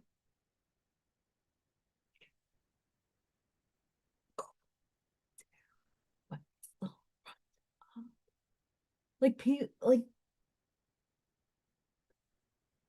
a lot of the people also like with the paycheck situation that I'm going through with the 2 weeks having off and then like obviously not working and not getting money, but also like what the hell, how do you pay your bills kind of thing? That's 2 weeks. That's a lot of money.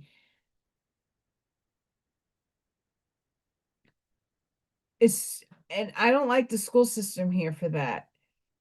Something better has to be done. I'd rather like you take $100 out of each of the checks I accumulate or something so that I'm not sitting in like what the fuckness. Every year your insurance, like if you have homeowners insurance, car insurance, some of your utilities do go up. Why? I don't effing know. But like homeowners insurance went up. Car insurance is like due soon too. My phone, I have to get out of T-Mobile. Like I am done with them. If I was supposed to pay like it came out with tax, like almost $60. Now it's up to almost 80. Fuck you. Why is it so expensive?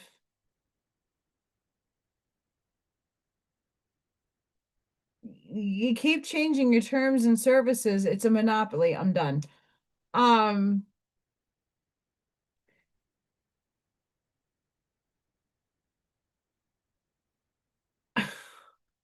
okay, so I listen to somebody that does a lot of sign language. Okay, a blast from Allison's like lived experience.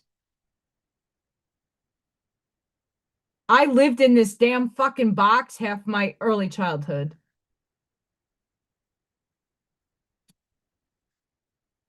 I lived in a box like that.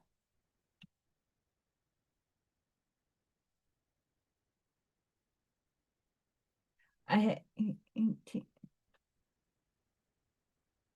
say the word dog, say the word cat, say the word box, say the word jump, say the word dog. And then they would put toning in my, oh my God, in that thing. I did. I lived in that thing a whole lot.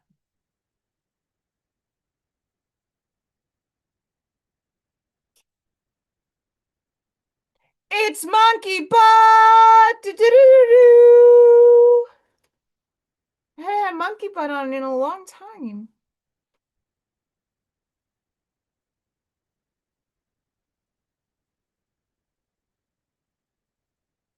It's monkey butt. Well, for Pedro, um, don't forget to vote for Freya. Don't forget to vote for Freya. Um, Freya's awesome. Um, that could help me manifest. I don't want to say manifest anymore. Collapse into singularity. Some abundance that would help very highly. Not just her, myself, and then I would stop having to plead for food. Even though half of it will be gone like in like that. Um, it was an article I wanted to read. Allison's like I'm in rare form. I gotta refresh though, that's the problem. Okay, we're gonna like I'm excited about this. So hold on to your hats, guys. I'll leave you with this. As I try to figure that might be next week's like continuation.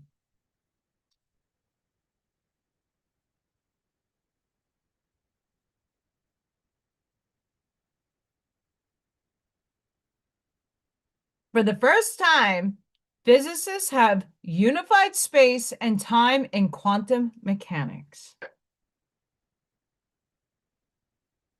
Wait, what? For the first time, physicists have unified space and time in quantum mechanics, bridging a century-old divide in physics. Assistant professor, I'm not gonna, you guys can, it's on the screen. And the other person, obviously this looks like Chinese or Japanese or Korean.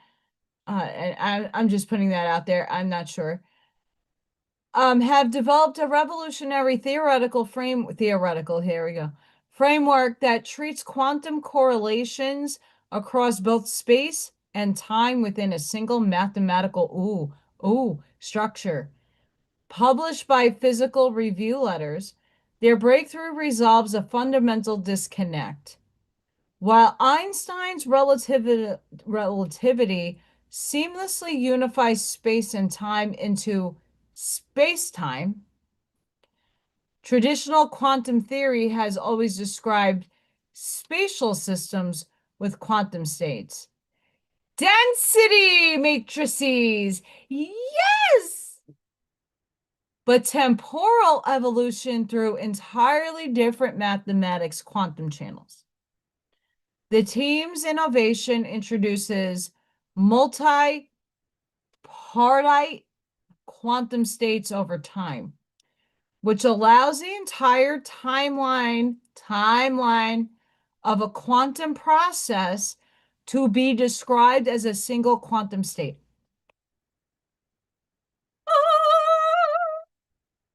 Look how we're evolving. This is beautiful. Yes. That's how shit collapses, bro.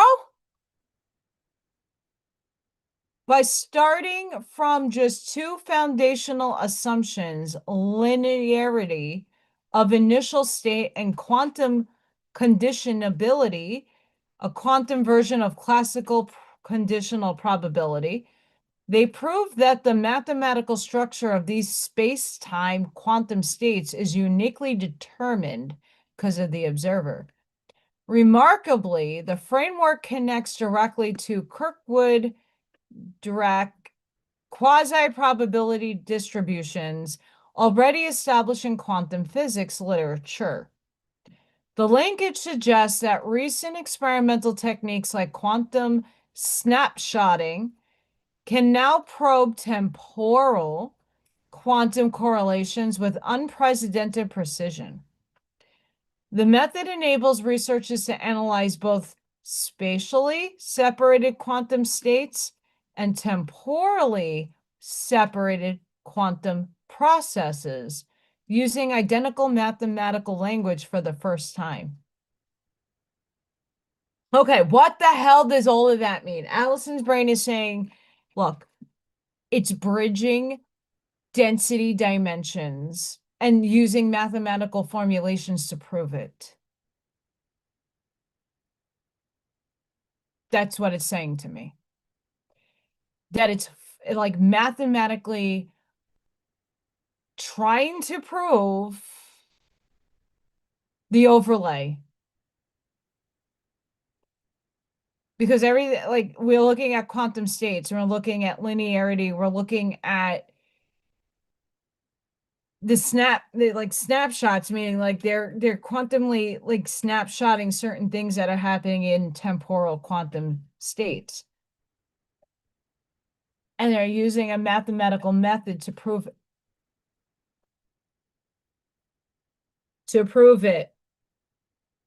There's that high pitch, high tune noise again in my brain.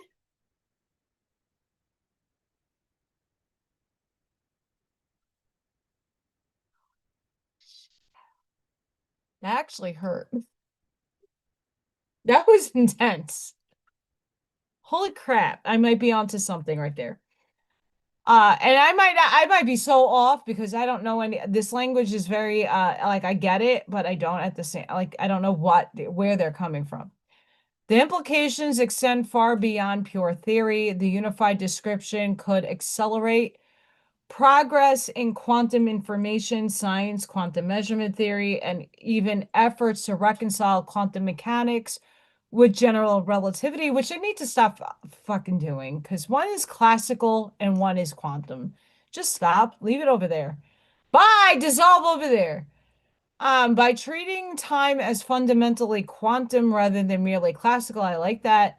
The framework offers new pathways toward understanding how quantum systems behave across space-time, full fabric. Like I got confirmation there that I'm on the right track that they're, I know, I'm a mess, trying to prove all together now the overlay. Because we still experience the overlay in classical linear time. We're in linear time right now. So time does exist. I have a watch. There's time. You on your computer, there's a time. We have time. It's linear. We're in it. What we perceive in the expanse of our consciousness is beyond time. It's illusory here because time is just a concept of folding and unfolding until you observe it with classical eyes. So to me, it's bridging the overlay of density, dimension, because even Ra makes a mention of time, space, space, time. And they're two kind of different feeling verbiages when you're reading the Law of One. You're like, and he kind of goes into what he describes as it. Is it? But it's worth investigation.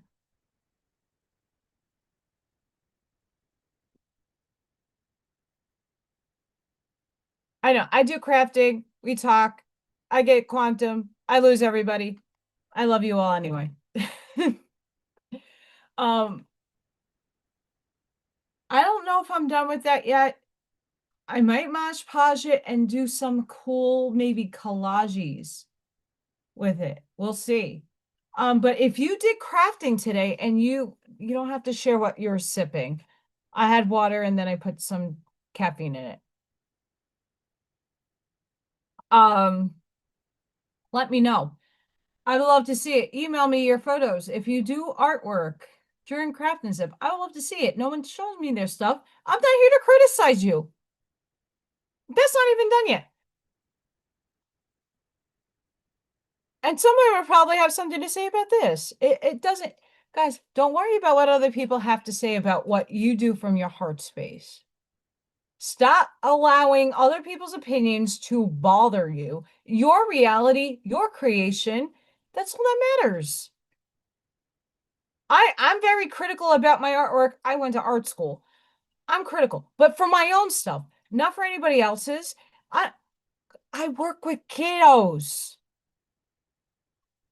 Everybody has potential somewhere. I don't even care if it's a stick figure. It's still it's an expression of you, and that's what's beautiful about it. So, I would love to see your artwork. I would love that. So don't feel bashful or like, oh my God. Like, no, if you want some criticism, I can definitely give you some techniques, but I'm not going to rip anybody a new asshole. I would never do that in the first place. It's not my place. I'm not the art critic. I'm not Jerry Saltz of the Village Voice. And he did critique me. I'm too Aristotelian for him. Sorry, Jerry. Yes. I have a very flavored life. Amazing article. And that's not an easy read. And for anybody out there that watches Little Thor, that wants to know, Little Thor, this is Little Thor in my house. Look at this little mug. This cutie pie. A little mug. Yeah, look at that little mug. That's Little Thor in my house. But Little Thor in my house doesn't work because Little Thor likes to spray and that smell doesn't come out anywhere. Also, I'm still in second place, guys. If you could do me a solid, America's favorite pet. I put Freya on there with no expectations. There's millions of cats. I don't even know how many dogs and cats there are. there's a lot. And this is the first cut. So there's 2 days left. The first cut. I don't know who gets put into the second version of this. But that's cool. She's second place. I'm cool. If I get pushed up, awesome. Again, no expectations. But I like to play fun and have fun. So vote for Freya. A vote for Freya is like a vote for Pedro, Napoleon Dynamite. Vote for Freya. 2 more days. And if we get further, I hope you guys help me push forward. Don't forget to look at my shorts. Meaning my video shorts. I'm just gonna give you guys an example. And again, I'm not expecting I don't listen, I like my stuff organically. But like the algorithm is banana nuts. Like how does this have almost 33.6K views? This has 510 views. Like this has 325 views, and this is with Baby P. And then today is also another Baby P video. And it's 1K. And then we have little more Thug, Mr. Thug over here at 750. I don't understand the algorithm because there was one day I went to 12K and don't know how. That was a ping from the universe. I want more of that. And I didn't do anything different. So I don't know what goes on. I'm just here to spread the joy, the love, the frequency, the benefit to humanity to, hey, if you're struggling out there,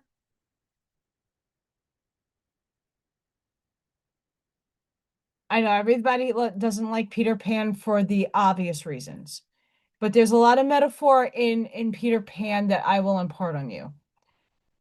There's a lot of children who know about Peter Pan. And I play the role of Tinkerbell.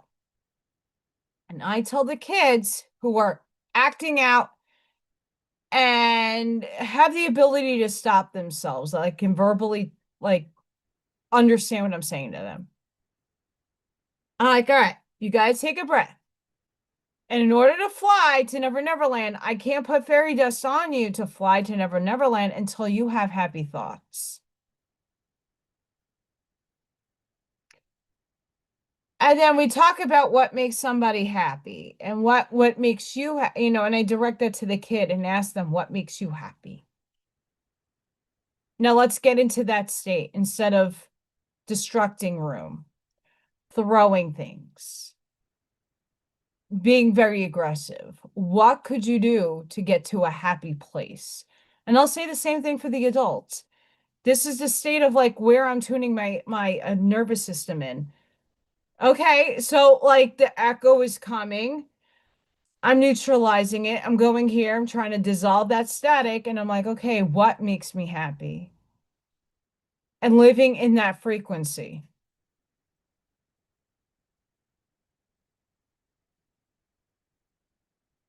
That's it. And I don't think that's hard for anybody to do. Watch Hook. Good movie. Robin Williams. We love him. Watch that movie. I will be live on Friday. All pending that there's no bad storm. I don't know what time. So make sure you're ring-a-ding-dinging the icon, the bell icon, so you know when I'm going live. Every day is a different day in Allison's land. I don't know if there's going to be this major snowstorm and I'm not going to be able to drive and I'm going to have to walk again.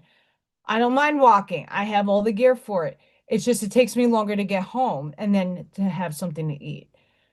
So just make sure you ring my bell icon so you know when I'm live. I have to see if Buckshot wants to join me on Friday. We'll see. I'm still thinking about doing a member-only Zoom call. I just got to look at what my schedule looks like for week to week. weather permitting. I definitely want to do that because I we need connection. I love Hook. I think it's a cute kid story, but like there's a lot in there in that movie that is so helpful. Like like you see Robin Williams when Tinkerbell is putting the and like, oh, but you have to hold your happy thought. He's like he felt like he got that happy thought. He started raising in the air, but he fell down because he lost that thought. It wasn't his ultimate happy thought. It wasn't a state of frequency he can hold. It was just a momentary, like, ah, that makes me happy. Right? There's a lot of metaphor, there's a lot of allegory in that story that if we don't look at the negatives of that story and the underlying things that people like tend to like, oh, but that's an evil thing. I get it. There's contrast in that. But think of the good stuff coming out of what they're trying to tell you energetically. They have to tell you. They tell you through fiction. If that's how that paradigm goes, well, let's dig out the good stuff out of that negative. Okay, cool. Sending each and every one of you love, light, compassion, grace, shielding, and protective energy. Please go within. Be the physical shoulders today.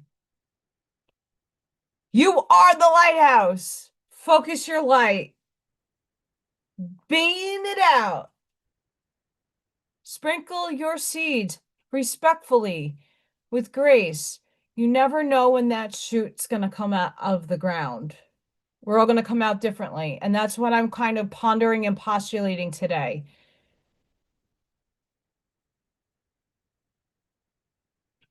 When is the singularity going to happen that it happens? And that's only a question that each and every one of us are going to have different answers for. But like the waiting and the holding period, it's like, oh, it's up to you. Okay, but I'm doing the work. What am I not getting? Like, what is not divine orchestration, Allison? Oh, okay, but like, and it's not out of a feeling. It's like, okay, no, I release, I surrender. But human mind will start making you go, okay, but at what point is this not conducive to letting go and letting God and not being a functioning asset to society? So that's where I leave that.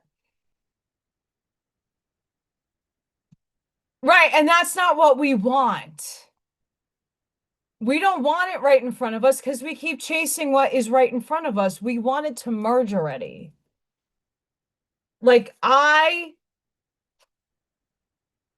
today, I observe my world through this frequency of harmony, peace, abundance, joy, financial sovereignty.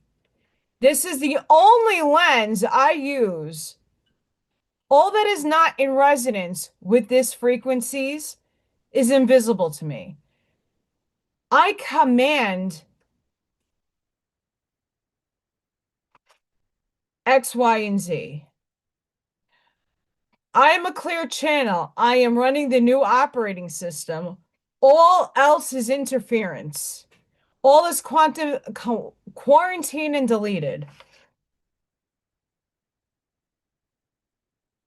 I command the manifestation of what I am broadcasting, the frequency of being.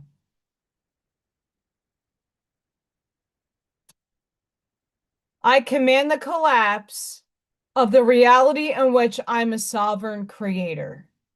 Right? It's all about the verbiage. Yes. But in the meantime, Bill's life has to be lived somehow, and it's getting in a spot that's very uncomfortable. Not just the collapse of everything like dissolving out of my frequency. It's like, okay, so I am now doing the building blocks, but if things are not coming Okay, I'm gonna end up in jail or I'm gonna end up in the street. Like, I gotta figure it out, right? But these are the realities of like, okay, if God doesn't have me and if I'm meant to be there, okay, cool. Like I'm at that resolve point. Like I'm done. Let go. It's just disheartening. Like you do all this like spiritual work your whole life for it to not do a fucking thing. And that's where a lot of people are sitting in right now, in that void soup. I'm in there going, okay. And I want to have a good result and follow through. I'm not trying to be negative, but this is what I'm receiving in my energy field. But anywho, I hope all of you have a beautiful rest of your week. I'll have a Your Rancher reading out hopefully tomorrow and some more Curtis books going on. And then who knows what's going on the rest of the in life. Let's just flow and be flow. Let's ground and like come into the stillness. And I'm going to probably do a hermit's journey. So hold on to your hats. I'm going to find something that I could make it all make sense and wrap it in together.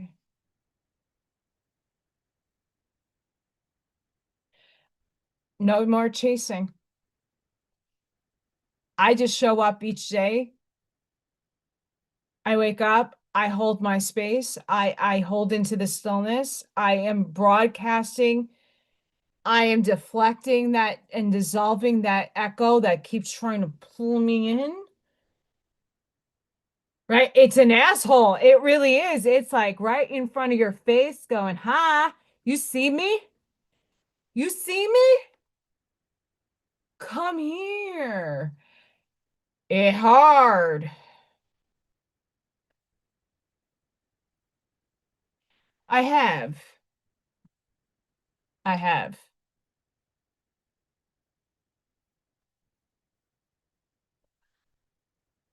But we could probably discuss that the next time.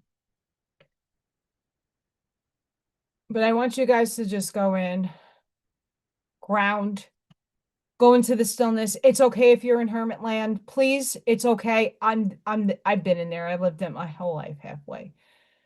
And then I integrate people into my life and it's like, Terry, yes. And there is like a lot like I'm very visual, I'm very optics, I'm art.